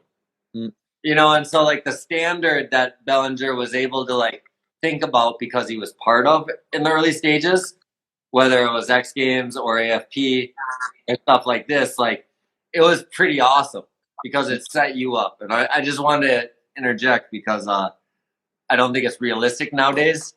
No, For anyone to understand like how no one who judges nowadays could win the contest they're judging. And there was a time period like for the first like 5 years of the sport where I always know you were being judged by someone that maybe could kick your ass. Exactly. No, exactly. So no, at the beginning it was not that hard to make sure. It was hard because the pressure was on with IS. But at X Game we were do what we wanted. But once again it was a TV show, so we needed to be careful. But we were a good crew, like we tried to really hold on to that as much as we could. But now, like it's been already like I quit right after my Olympic here because COVID happened. But now I don't know how it is, but I'm still into the process. Like I'm still part of. We got a board with the best snowboard judges, not best, but 5 snowboard judges around the world, 5 skiers around the world, and we always meet every two times a year to talk about the new rules and all that. And I've seen they want to change a couple things, but now it's so big that for me it's not my place anymore. Like I kind of give it up, but we tried. Like we had some really good judges that really wanted to have really strong opinion on some stuff. Other judges that had opinion on others, but altogether, I think we were able to have a pretty good mix. I think the 10 years that I did it, like I try to keep, because we need, like it cannot always just be about therapeutic, always about the amplitude. Like in the contest, it needs to be about everything. So that was my goal for me. I wanted to have every opinions and make sure like every voice was understanding and try in 20 seconds to make it happen, or no, 10 seconds to make it happen. So the people that are watching what was going on had a good view of what we created, kind of. So it was not that bad. It was hard to do it. It was a lot of argument, a lot of beers, every night I was talking about that. Like it was a lot of work, but it was my passion. So for me, it was not that hard, but it was a lot of work for sure. It was a lot of work. But no, it was a good phase. Like I liked it. As I said, it was a lot of stress, but it's good to be part of something like that for sure. Like it's sick. Like it's a unique. Yeah. That's why I did it. Kind of. It was not a paycheck. Let me tell you, because you don't get shit judging. But I'm gonna be fair. The downfall of a lot of stuff in our sport is the lifestyle for the job. Yeah. But the tough part is whether it's a judge or a team manager or anyone, like once you understand the dope ass lifestyle, because anything you do with the lifestyle of the sport of skiing is luxurious. You're going to relax. You're going to Switzerland. Yeah. You know, so it's like that's I think the hardest part. For me, at least, it's always the hardest part, like to deal with the people that love the lifestyle more than changing or evolving the sport or stuff. And there's a lot more people that love the lifestyle than want to change something. Changing stuff involves investing money and fucking time rather than making money and getting a cool lifestyle. So we're going to go to your next ill-ass shit because you jumped way too far ahead. So we go on 2002, 2003. You're 21.2 years old. And what I think is one of the sickest things, like, because I always think about, like, skiers that give back and do different things. And before you started Playhouse, you got involved in D-Structure. So as a 22-year-old kid who's making a 6-figure salary in a new sport, you say, hey, I love this sport so much, I want to open a brick and mortar ski shop to promote the sport I love locally when I'm traveling internationally. This will never happen before or after when people are at the pinnacle of their sport, whether alpine racing, twin tips, anything like this. So you, my friend, are so fucking awesome for this concept, because I even remember when the whole thing was going on, Felix was creating the franchise idea in 2002, where he wanted to open all these different shops. Yeah. So he's getting all these different investors, JP, Philippe, Pep, everyone. And you say, I don't want to just like invest in your franchise idea. I want to own a franchise. And I'm watching my best friend who's 22 being like, I'm opening a physical ski shop in Quebec City. It's going to be awesome. And we're going to promote skiing. So like, I don't know, man. Everyone needs to know this because especially anyone who's watching goes to Destructure today. This is 20 years ago next year. That 22-year-old Phil Bélanger, who is the best in the world at a sport, imagine whoever's your favorite skier today, whoever's the best skier today, they said, you know what? I want to use extra of my time to lose money and promote the sport in my local community. Big up yourself, Bélanger. Like, yeah, that's fucked up. The more I think about it, like to make movies is fucked up, which you did the next year. But to do a ski shop is next level. Because it's 100% pure passion. Yeah. And you know it over 20 years, like what it is, man. And like anyone who's part of Destructures, been part of it, seen it, like Bélanger right beside Felix are the two biggest reasons it exists. That's all. Especially the thing is that we didn't know back then, and I'm stoked I didn't know there were no market for our shop back then. Like we were so hyped on what we were doing, and so we wanted the world to see it. I wanted all the Quebecers to know how great it was skiing, and let's have a shop. But there was no market for a free skiing ski shop. No, you just believe people would buy it if they knew it was dope. It wasn't a proven market. No, I know, but there was not enough skier to actually with the rent, with the employees. Like it will have never worked. Like in this, what I realized, and it did not work at the beginning because there were just not enough skier for what we tried to create. But what I realized, and if we tangent into that, it's if I wanted to make a living out of that, I needed to have, it's called a 360 marketing plan. Like I needed to get more skis. If I want to sell more skis, I get more skiers. So to do that, I need to start the school program, get involved into my ski hills. I need to create my sports, like I create my market because there was no market. There was not enough big of a market. So it took me quite a long to realize it. But when that hits, that's when the whole thing. This is why I still can have the shop now. But the day that as I told you a lot, the day that I stopped pushing on the pedals, like I'm scared of what would happen. But since of today, like I'm still doing all the stuff that I started, with all of my friends back then that were just young kids like me that now are all those companies that are attention on the shop that makes it works. 360 marketing plan. Even Union, like that took you till 2009 to figure out. So it took you 6 years, I think. As far as to be like, wow, how do I get the local community involved? Like Step Up didn't start until when? 2013. So like, I just look at your first years, man. For that, it was Felix and Danny and all those guys did the DJ. That was the best way to promote our sports. We're not going to do a contest. Nobody wants to compete against. Want to meet, have fun all together. And Phil was a big part of all the DJ. Like remember back then, it was so fun. That was the best way of promoting our sport. Go into ski hills and have fun all together and party at night. That's exactly what we want. The DJ was a big part of the success of Destructure. After that, it created a foundation, the base of skiers all around Quebec and making them as a community. And after that, I was able to create more like a tour, like the Step Up tour for the people that wanted to contest and all that little stuff around. But the D-Jam was a big part of the event. Like this event, it was biggest part of success of Destructure for sure. And that's Danny and Felix and all those guys. I was still a rider back then. Like I had the shop, but I was just partying all the time and having fun. Like I was more a skier than a shop owner for sure. So out of all the things that you've done in Quebec, what are you most proud of? Like from summer camps to like the school programs, to your shop, what do you look at? You've done so much. Like, I mean, you've done like 50 fucking amazing things at least in the province of Quebec. What do you look at as the dopest thing that you created? But I think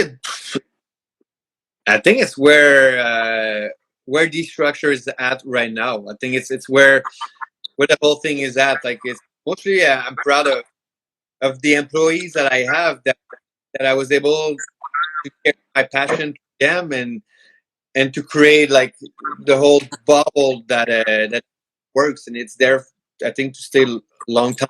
Yeah. The reputation, that's what I'm most proud of.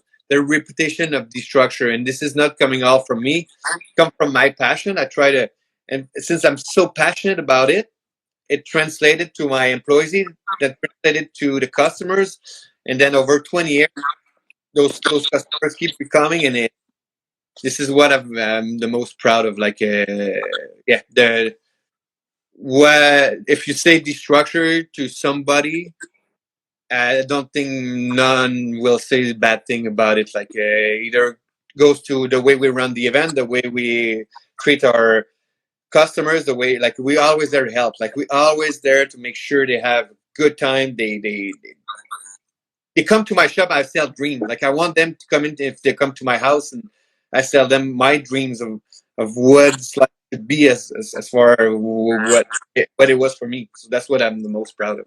Every customer is still like that today, and that's what I want to keep.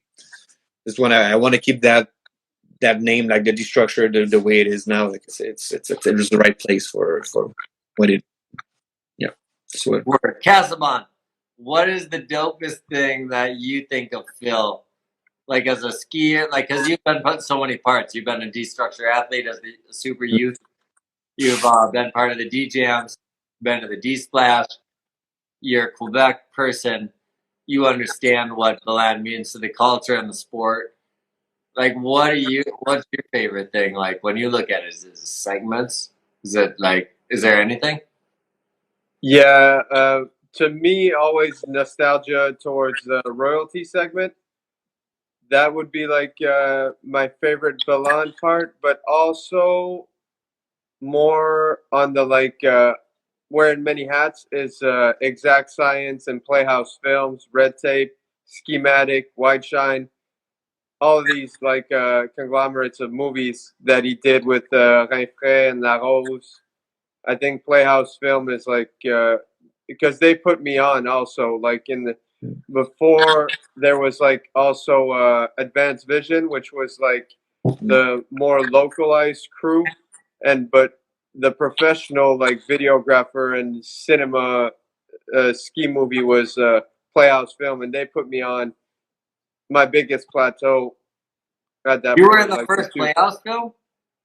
No, I wasn't in the first Playhouse Film. I was in White Shine, but that was 2005. Still my first like big movie break. So let's get into that. Why, Phil Casabon? Why was Playhouse? And we'll talk about what Playhouse was in a second. But why was Playhouse humongous or a big deal to Quebec? I mean, oh, you asking me or Phil? Yeah, I'm asking you, Casabon. It was a big deal because it was the first like Quebec professional ski movie conglomerate that there was, to me, of my knowledge, and also reuniting like people like Mikkel had a segment, Sarah had a segment, and then there was Yannick, the Three Phils. I think Dash had a segment in Exact Science. I haven't seen it in a while, but all the, and that was like a local, like provincial thing. So to me, that was humongous. And I went to the movie premiere, which Phil, I'd love for you to speak about organizing these movie premieres, but of Exact Science in an old abandoned church in Quebec City, and it blew the fuck up. Like when your segment came on with Shunk, Samurai, we were losing it. I was in the front row, like 3 feet tall, and spinning around looking at my friends like, what's happening? Hip hop and skiing in the big screen.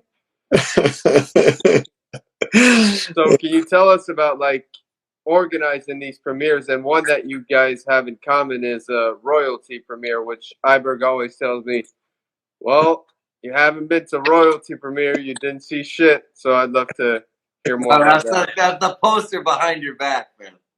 Yeah, but I wasn't there. That premiere cost more than the movie. Yeah, but it all started with we started with Johnny's premiere back in the days because we wanted to raise money.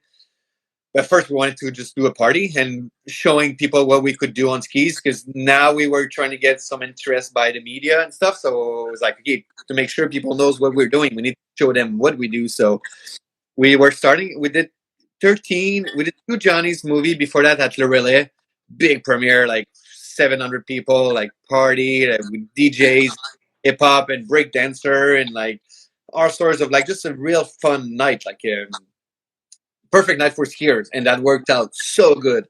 And then we came out with the royalty with Iberg, and since it was way more of our project, like royalty with Iberg was our film, so it's like we needed to do something big, and Iberg had a lot of ambition, so I was like, okay, let's do that. Rented like a big warehouse, like huge warehouse, and we had like the TV crew actually that were projecting all night all of our stupidity that we did on the big screen. Remember a 7-hour tape. So Yeah. put this in perspective. These guys created with a company. They found a company that did the F1 races in Montreal called Team Production. Yeah. They were able to, like, because free skiing, twin tip was looking like it was going to be the next biggest thing in the world. X Games, everything. And then the 3 Phils, next biggest thing in the world. This company, like, got on board. Like, I think Productions logo is on there somewhere, bottom. And so these people, I don't know if they are or not, but like these people, yeah, there they are. So for that logo, they lost maybe $100,000. So they rented a warehouse. They put lights in the sky.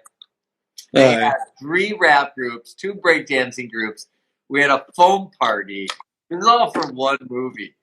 Yo, and it was a week before Propaganda's premiere in Montreal. Yeah. So if you own the DVD of Royalty, you can, like, if you watch the end of Bélanger's interview, the last 30 seconds, yeah, it opens up a secret section. And in that secret section we have a premiere party video. And this video is the most epic video ever because it is every skier in the whole entire world. So I made a movie with 7 skiers. Only 6 came to the premiere. And maybe 80 of the best skiers in the world came to the premiere the week before Johnny's premiere. It was the most fucked up thing. I'm 21. I'm sitting there. I showed it in Montreal. Like, they got the press going on, radio, TV, newspaper every day. They're like, man, we got this premiere. My parents come out to it. Like, I'd never seen a premiere still to this day, 2001. Like, yo, it's fucked up just for us, one movie. Yeah. And it was like a 7-hour party. A 7-hour party for a 40 fucking minute movie. Yeah, non-stop party. Like MTV shit, you know, like rapper there, like we were freestyle all night, and it was like, yeah, MTV stuff. MTV spring.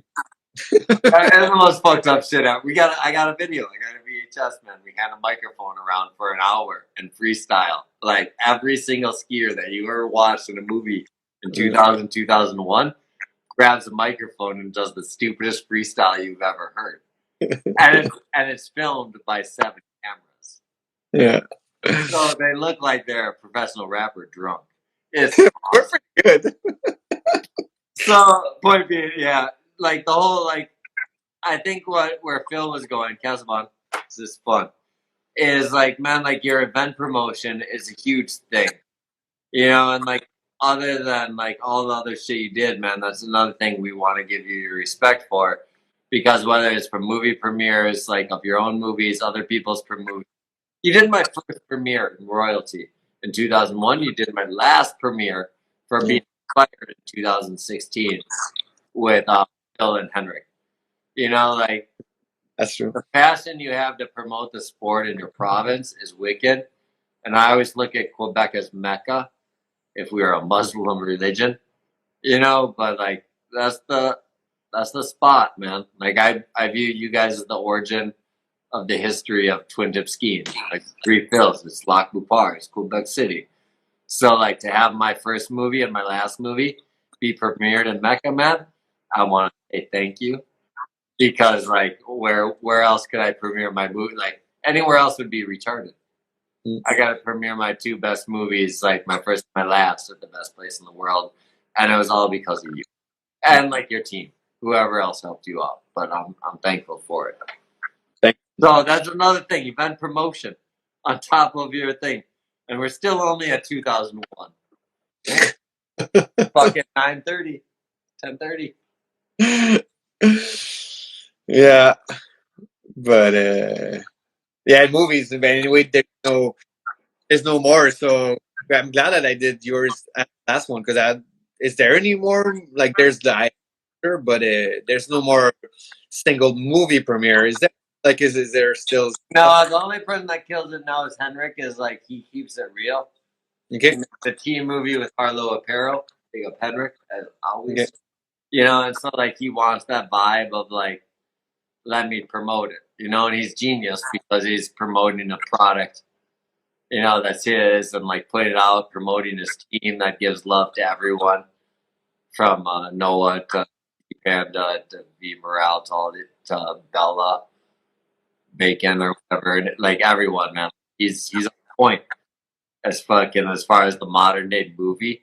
And he's like, only doing X Games this year.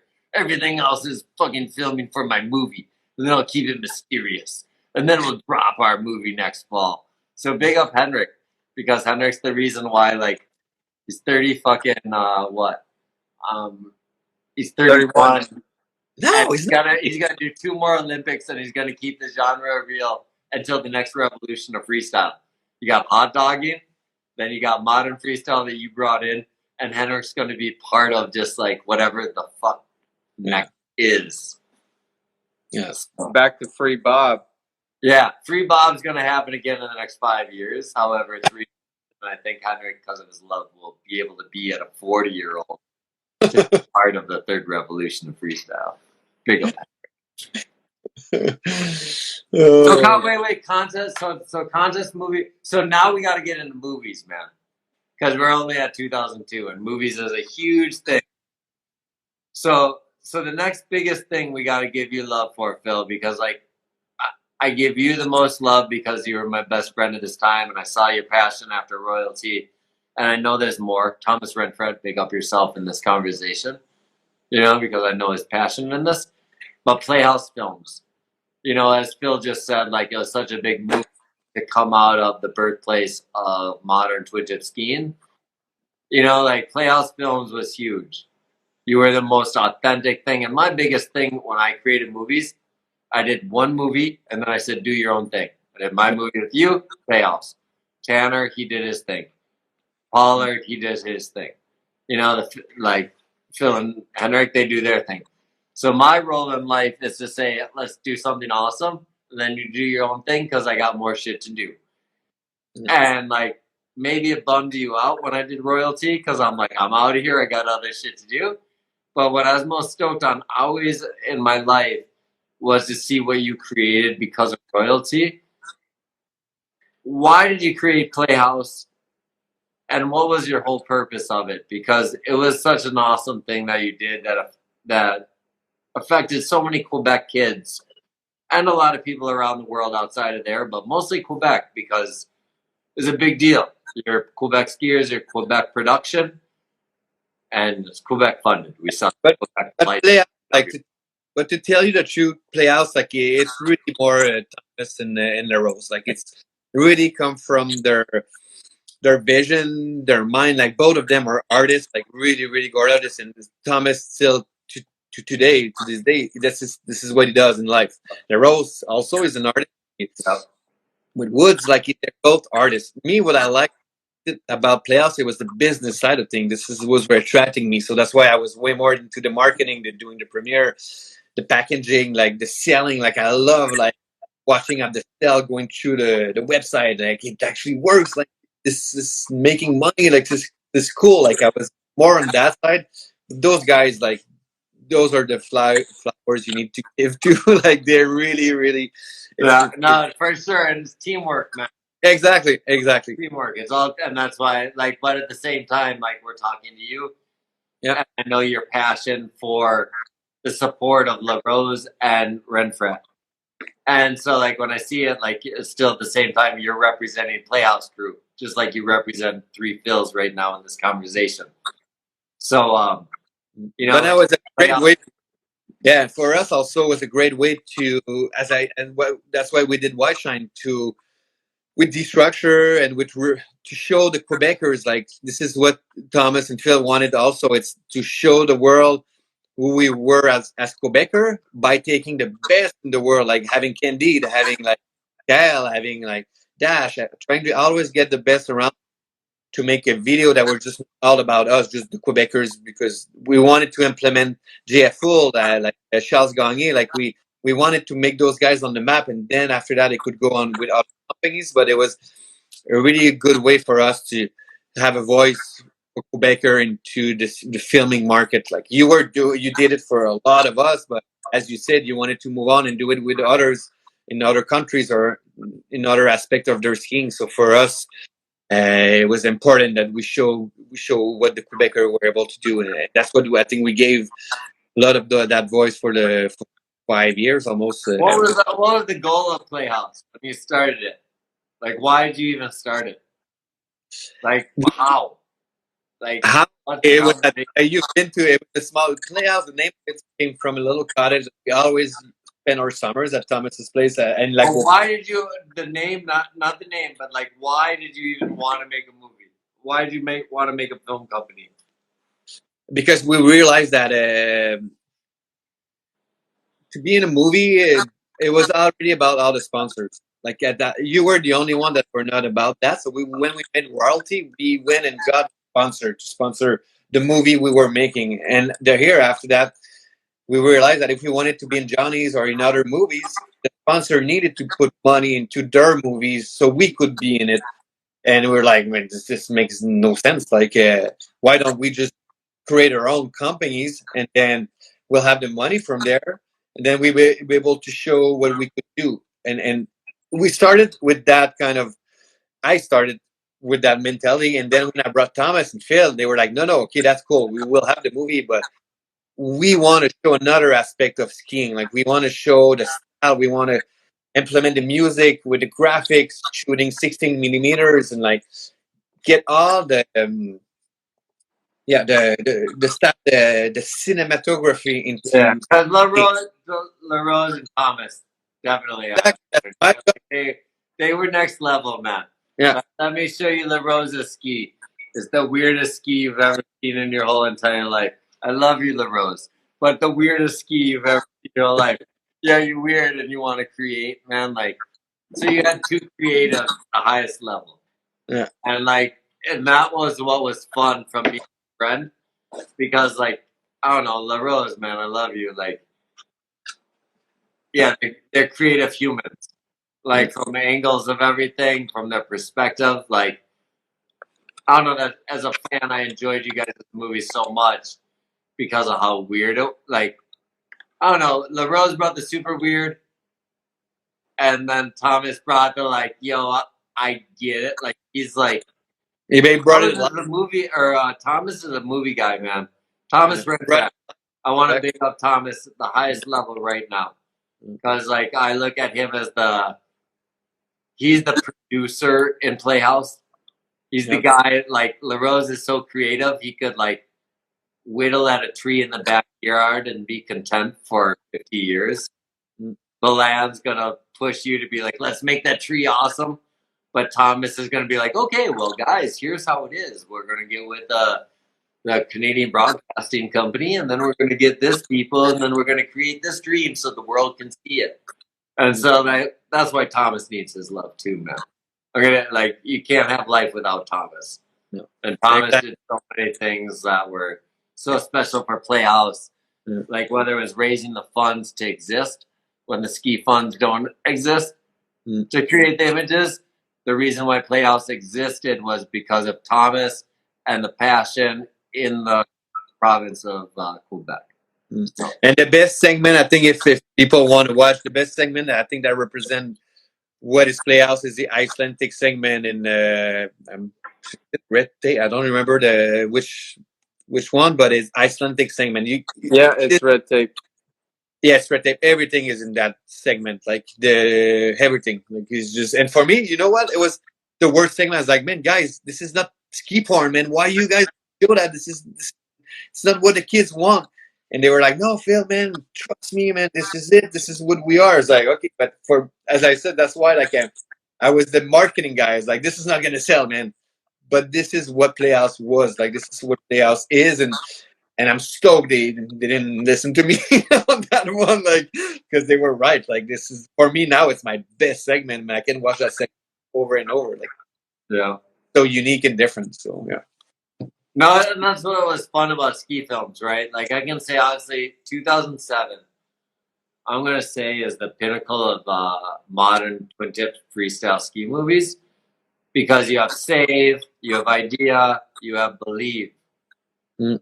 And if you look at the contrast between only those three movies in 2007, of the, like, you know how every skier had a different vibe, you watch these movies and you're like, whoa, these movies are all at the highest level. Mm. You got the Quebec province to support yours. Idea, like, got the idea of, like, these Pacific Northwest kids to, like, fucking be like, let's go do a couple things. And then Believe, you're just like, holy fucking shit. Can't bring in the youth. So it's pretty fun because it was that was you guys' last year of like movies. It was Tanner's second to last year. It was like my last year before Education of Style as a ski porn. Like as with Education of Style with Phil and Tanner, 2012. But like it's pretty epic, man. It's the last year where like the people that created the whole sport were still the leaders of how it should be done. I mean, that's the year too. Wallish came up with his online segment. Yeah. So I can say 2007 was the pinnacle of the golden era. And if not, the begin. Like now that we're talking, this is the sickest thing ever. We just pinpointed the beginning of the end. Yeah. So, yeah. No, man, it was epic, man. Like what you guys created, man. Big up Thomas, big up Phil LaRose, like Playhouse Films, man. It was so special. And like everyone got to watch it because then you got to learn about your province.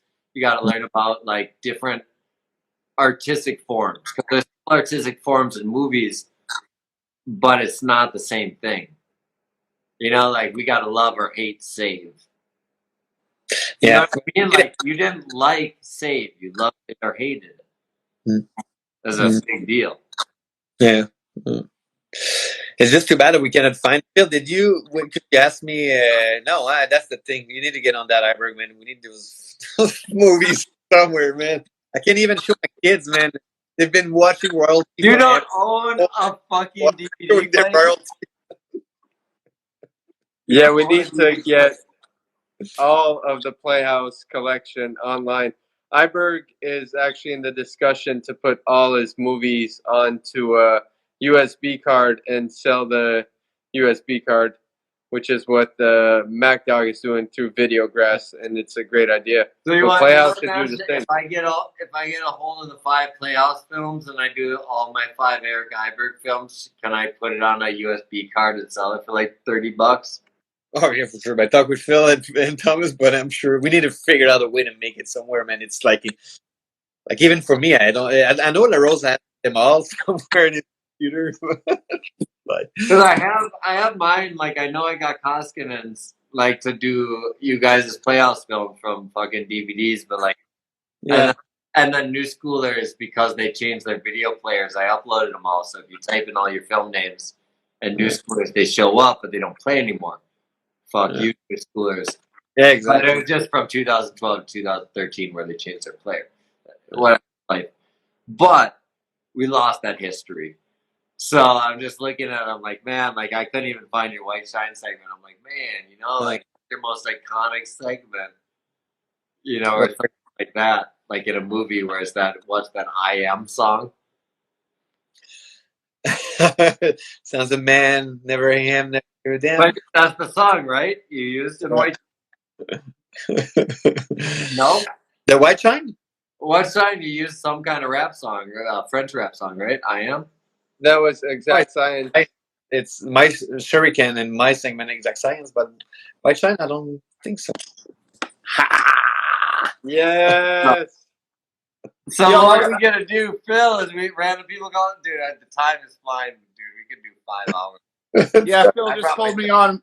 But yo, Phil, Belon, I got one thing to say. It goes, we the Ram sayers, we lead you like a beacon of light out of the chaos, cutting down those players who stare. We're the winners of the game, walking well prepared.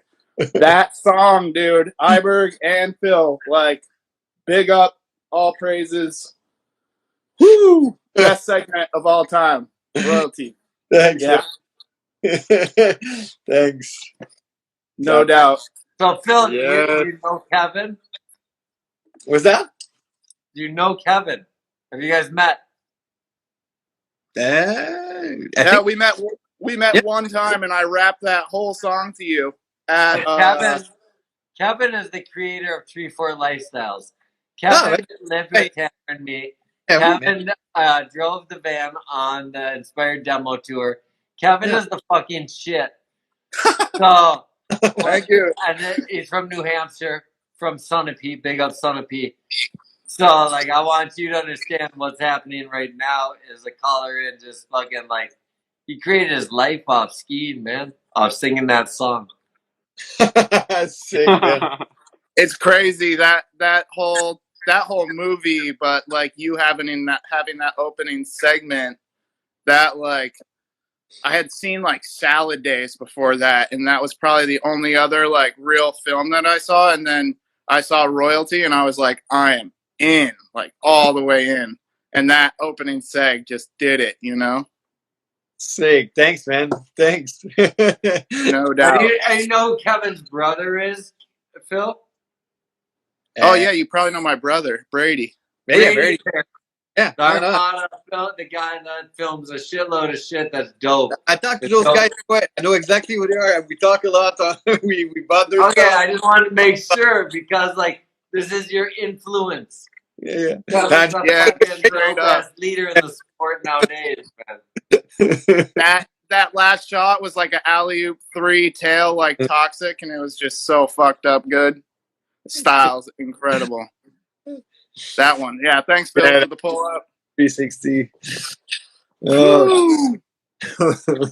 But I'll let you guys get back to it. Thank you for letting me interrupt, Phil and Iberg. Thanks, Appreciate man. you guys so Love much. you, dude. Thanks, man. Yeah, love you guys all. Yes, sir. Peace. delete me out of here. How do I get? That's the fun part about the live Instagram show, Phil. Yeah, no, I know those guys for. I mean, we bought their stuff. It's great, man. 3-4. I know, and you met him on the demo tour. Was he driving in Quebec City, or do you know? No, Kevin never made it in Canada. No, that's why. That's the thing. Yeah, Kevin. Exactly. I've talked with him, but I don't think we met, as you said, maybe once, but not that. No. Kevin's the Superman. He's just all of us on the sport of skiing right here. All 3 of us. Nice. So we're on fucking now movie. So we've done movies, we've done ski shop, we've done all events, we've done judging. Deep Jam, we done D-Splash, Big Things Step Up Tour, like these things. Yeah, let's go. The amount of things that you brought locally. So that's what the focus is now. Go, Phil. Yeah, tell us a bit about like bringing Step Up Tour, because you're highly involved in Step Up Tour, maybe organizing the whole tour, right? Yeah. It's not. I'm gonna tell you the truth. Like with COVID, like I've been doing the Step Up Tour for at least 5 or 6 years now, and it was a great way for the kids to get into a real contest scene and to get the tour like 3 stuff, making them compete against each other, and it worked out really, really great. But it was a lot of work. So when COVID happened, I kind of slowed down a little bit on, and I almost wanted to quit it because it was a lot of work. Weekend now with my 2 kids, it was just way too much. But I realized that if I were stopping it, there was nothing else. Like it was over. Like it was nobody wanted to do it, and because we did it for so long, and I think we did really well, like with GSL, all my crew, that's the judges, everything is worked out so great that it was working. So I was like, oh, I can't stop once again. Like, I don't want to, I can't stop, so I got to do it again. So we started last year, and now I'm doing at the end. I was doing it before, but now we're really into doing the NORAM, like the top of the NORAM freeski tour in Stoniam. So I got the whole tour, the step up, that's for the kids, and then at the end we get the NORAM for the oldest one, and the NORAM final in Stoneham. So it's once again, it's just a way for all the Quebec kids that want to actually achieve another level to be in the content scene to be able to do it. And after that, with Gabe, was kind of funny because all the coaches that are at every level now, they all came from the shop or came from my interest. So if you start with like it's Jay, my partner, that does all the program at the school program. You go to the high school program, it's not worked at the shop. Jay, that's now doing that, and then if you go to national, the next gen, it's Gab, that's also worked at the shop, and then when they go on the real team, that's also for me it's kind of easy. I can bring them all up to where they want to. If they want to go to the Olympic, like I got the path for them. I can create a path after that if they got to be good enough. But at least I create a path for all the So make with your tour, can you just show up? Like if you want to ski, can you just like show up and pay an entry fee, or do you have to become a member? I've made it that you'll be on the union team. I got a freeski team, so you'll be on the union team. We'll give you a coach, and you can compete. So, because that's always the biggest problem with the next step when like conforming, is that you have to pay a membership, right? No, so but like, you'll pay the day. Like it's $15 for the day to get the entrance, but we'll give you a coach, and we'll always make it so you can compete. It's just after that, it's the qualification tricks. But what is a Cork 7 now? Like it's so we can work with that round. But no, almost everybody can enter our contest. Like just not if you're too young, but if you're good enough, and we'll get you on our teams. We'll coach you that day. And yeah, you do the. So as an American, I'm just asking. When I so now the biggest separation is the same thing as the late 90s. If you want to enter a slopestyle event of United States Ski and Snowboard Association to get points, you have to join a membership. If you want to show up and step up free ski tour every weekend, do you have to pay membership tours or just a sign up fee? Sign up fee, you'll get the free, like it's a try, like you'll try the event for once, and then you can enter one event if you want. So are you stoked on how it is? Because you gotta see it, right? Like you're creating it. Like are you allowed, because from afar, I haven't been involved for 5 years, but as Phil can say too, there's not a lot of things you can just sign up as an open person. You know, to make a name for yourself. There's not a U.S. Open. There's nothing.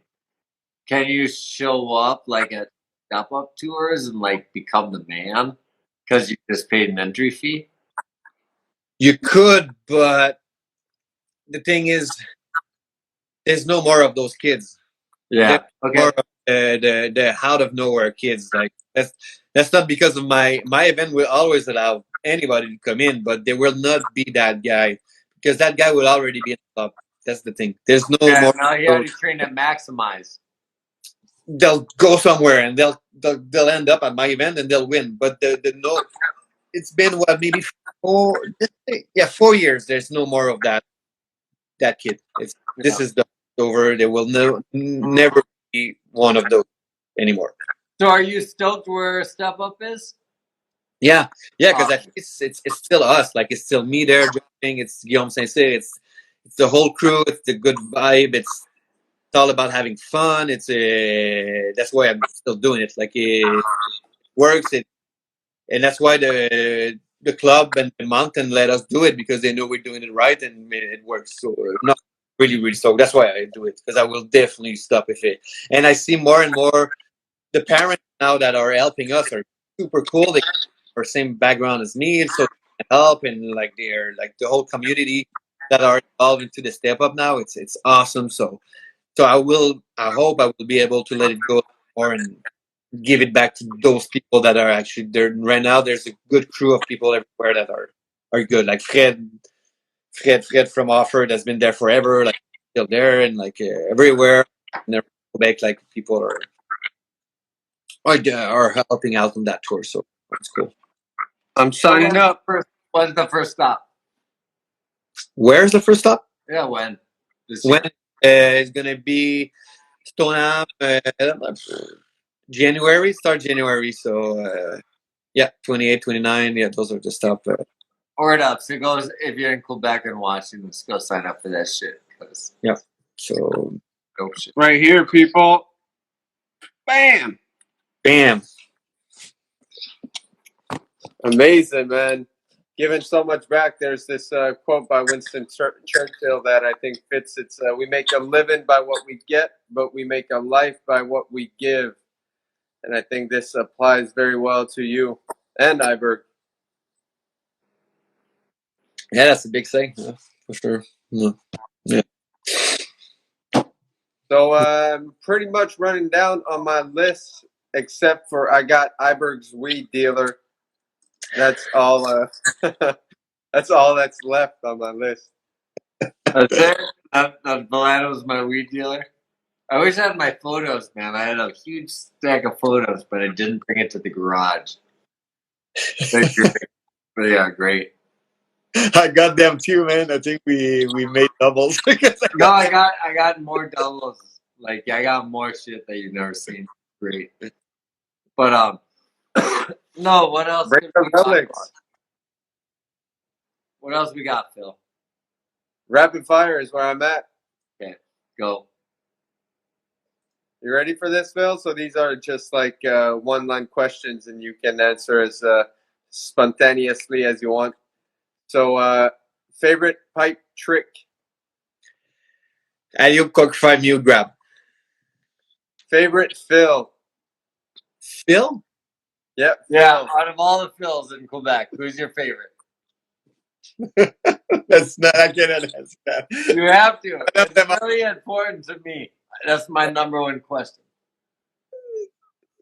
I cannot answer that. I love them all.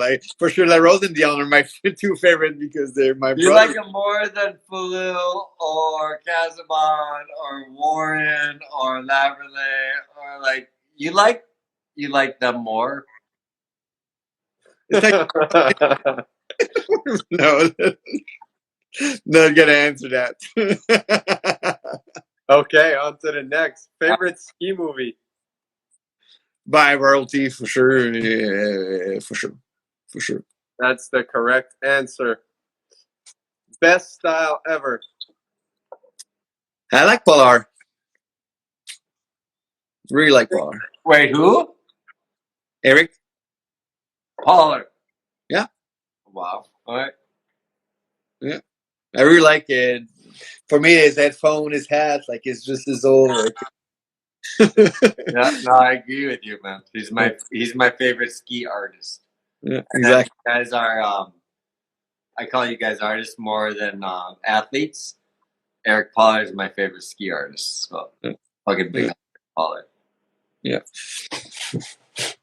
Favorite video part? Of all time? Of all time. Let's do yours. Favorite Phil Bélanger video part?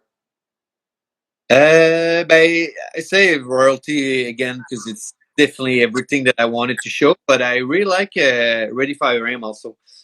It's really it was different. It's another area of my life. Another part of my life that I really like. So Big up Shane Nelson. Yeah.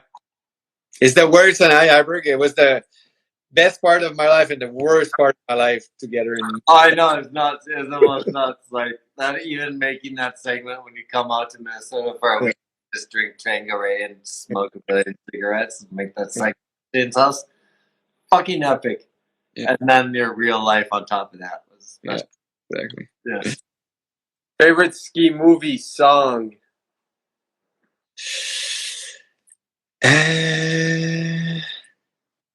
My power. What was this? Damn, I'm so bad. Abstract Rude, Stop Biting. Huh?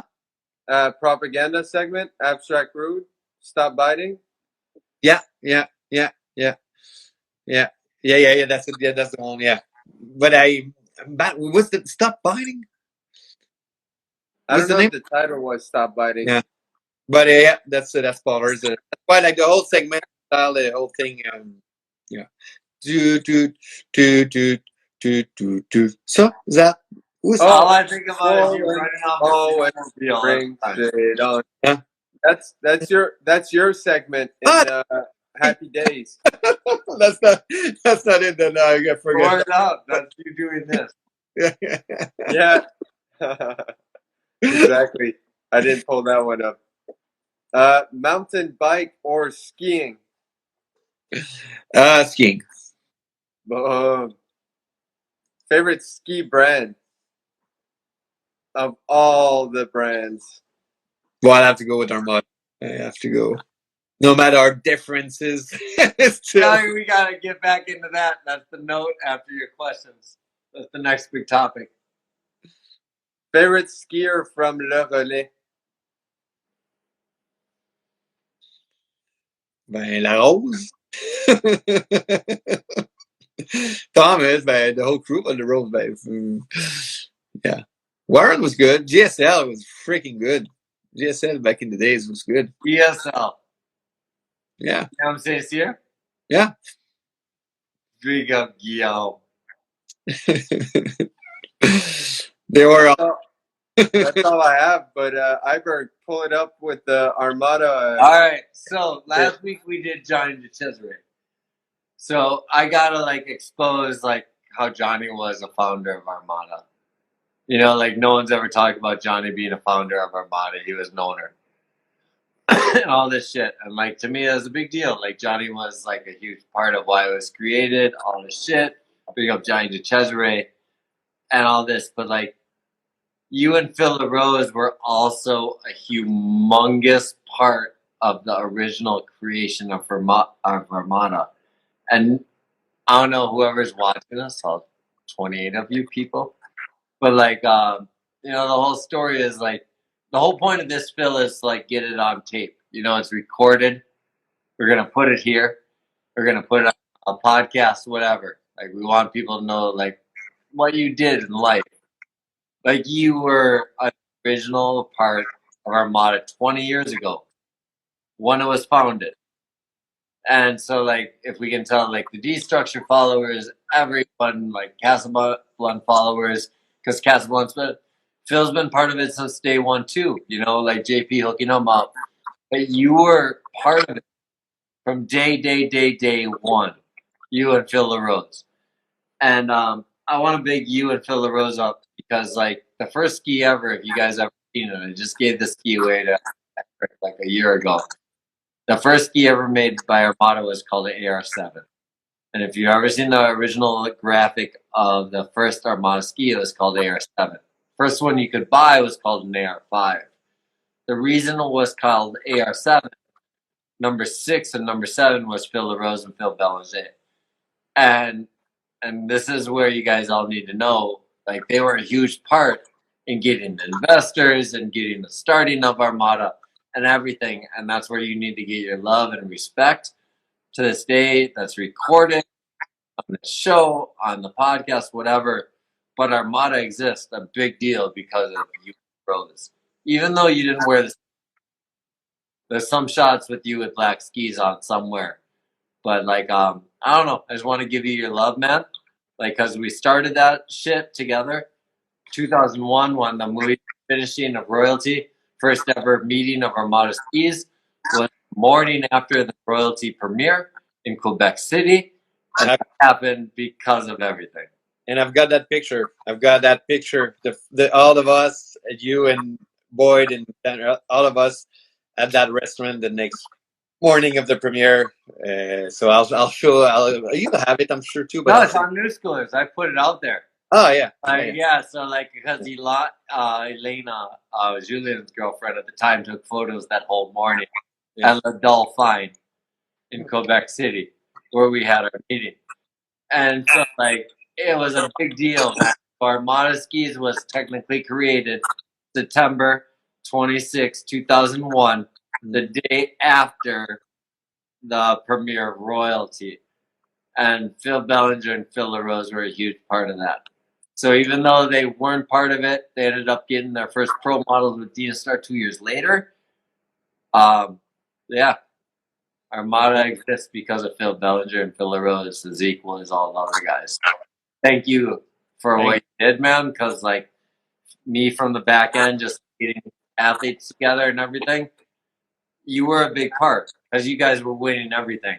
It allowed a conversation to exist for Chris O'Connell to talk to investors, to say you were part of it. These guys are great. Get the money.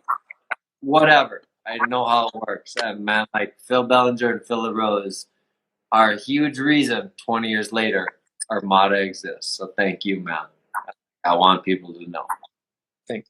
But because we refused that deal and made me have the structure after that, because the whole story about how Armada was created because we all said to our sponsor, give us more money or give us what we want, or we're going to leave. And I had no clue that our Dinosaur was going to say yes to my request, and they did.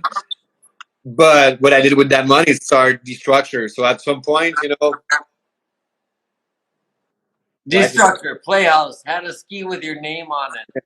Yeah, exactly. You know what I mean? So anyone who's watching this right now or in the future that's listening to this, what Phil was able to leverage when Armada started was the idea, hey, I'm going to started something that's big. Yeah. And Dina Star got scared and said, holy shit, we've supported for 3 years.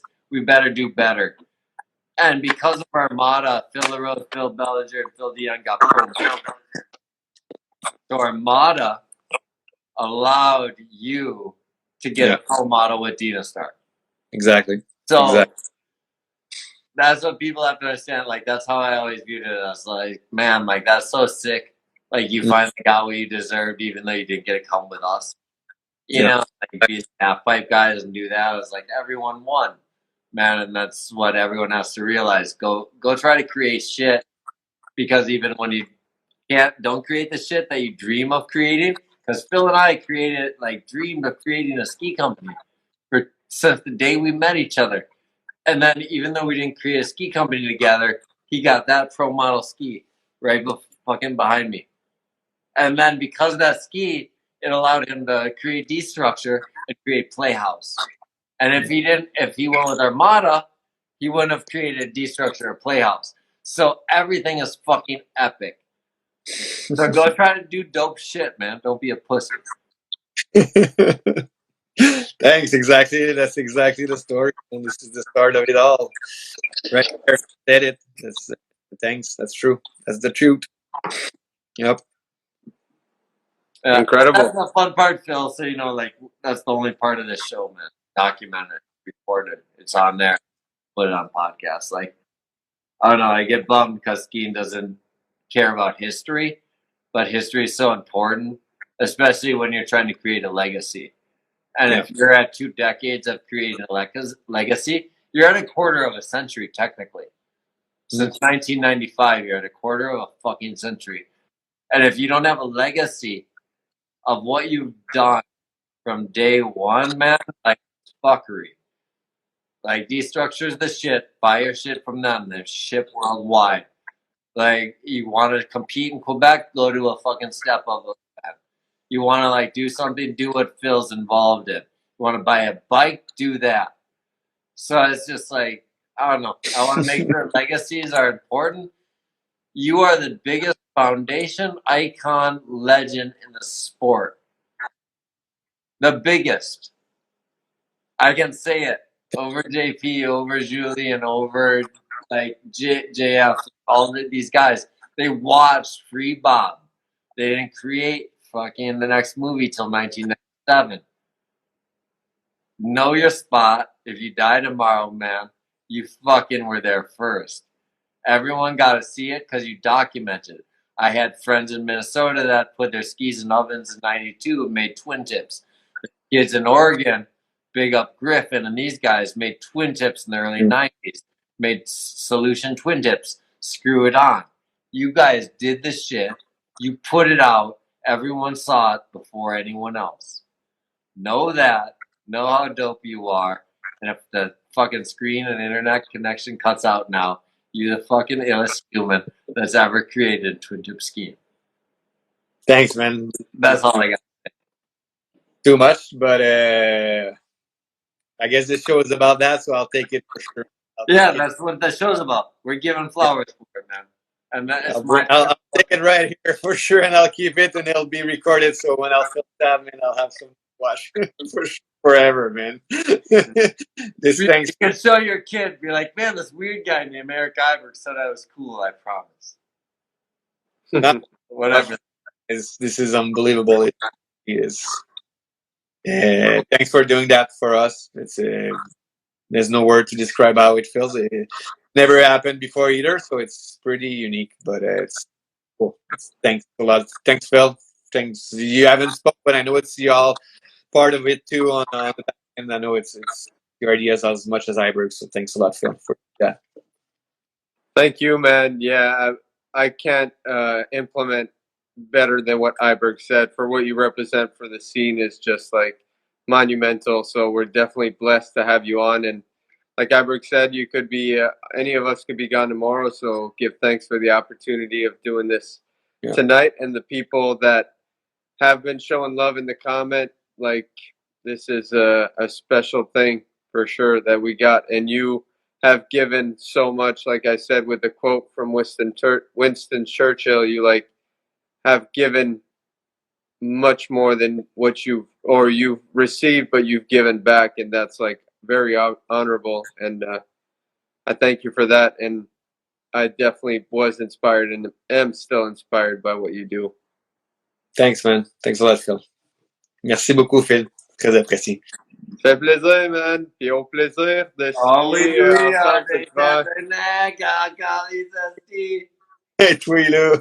Iberg, give us your best French impersonation, Phil. Oh, Phil? All I can think about, everything I think of French, my two highlights is I could never say fou. Boobs. Oh, you can't say fou every time fire, right? Whatever that is. So I had, most of my life I couldn't say fou. And then the next thing, my next highlight, and then I'm going to take a piss, and then we're going to fucking round off this interview, or whatever the fuck it's called. My highlight of hanging out with the three Phils. I got to hang out with them for a year and travel, and they were learning English, and they didn't know shit. And then we got to go to France, and we went to France together. We flew into Geneva, and we went to McDonald's. And like, they were so fucking dope. We're like, dude, you're gonna have to order in French. And I was like, okay, sick, man. La fromage, maxi royale with fromage, listening. And so I'm like, you guys order first, man. You know, like, and I'll listen to you. And we're right outside Geneva, just enter France, going to Chamonix. And so they order. They're blah, blah, blah. They're like so stoked, man. They're like ready to like make fun of me for being stupid in French language.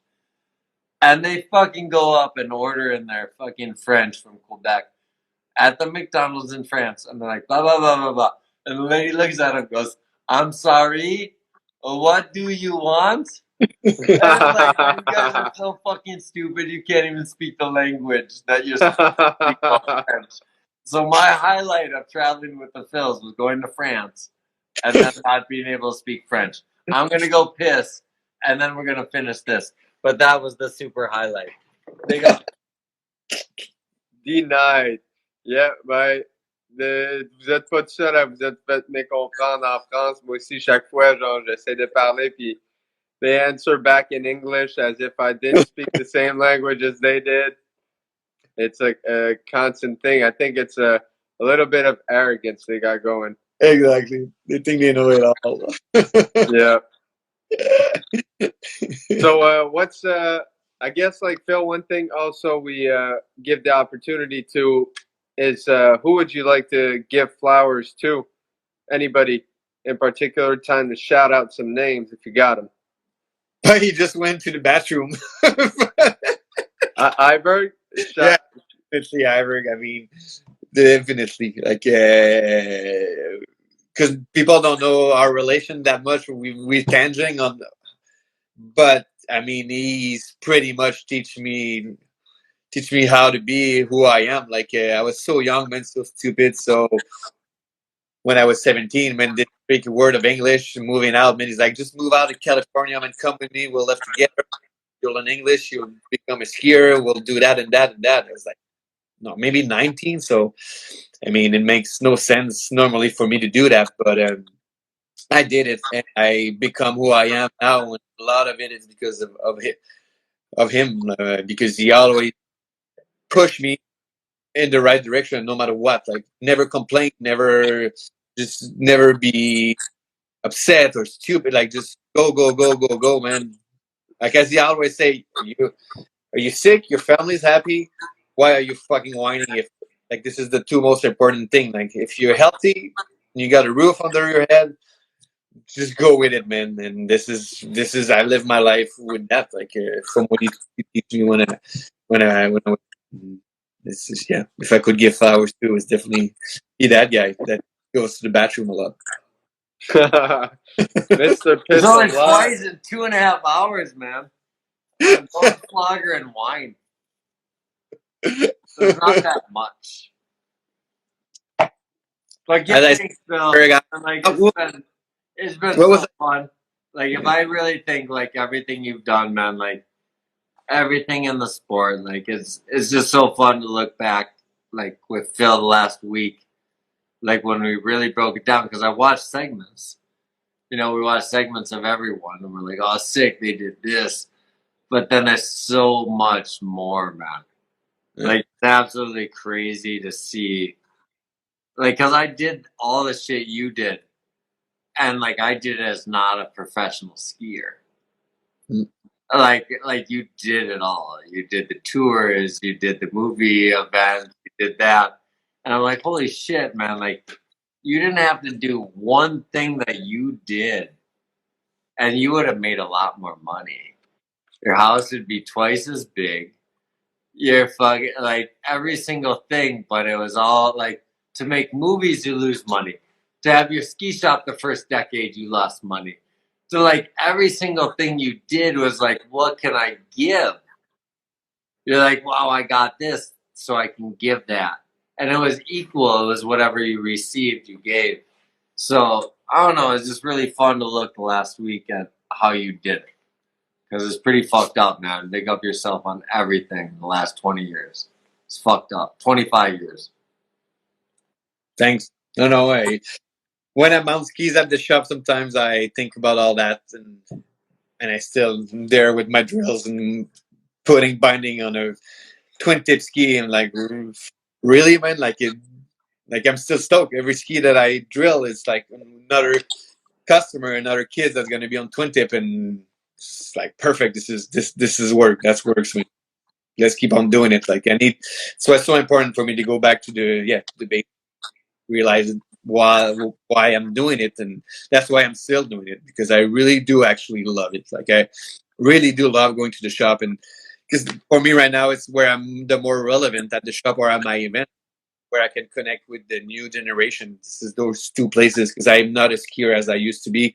When I ski, I do it more with my friends and with my kids, but when I'm at the shop and at those events, this is where I have the vibe and the feel of the community that's growing up, and it's still growing up. So that's why I keep doing it, because it actually works. It's great, man. In Quebec, it works. Like, there's a lot of skiers, and they have a good attitude, and they're doing it for the good thing. They ski for fun. They go to the bar after. It's working. So perfect, man. Imagine, it's a lifestyle, man. We create a lifestyle for young kids, girls and boys to have just fun. And yeah, sick, perfect.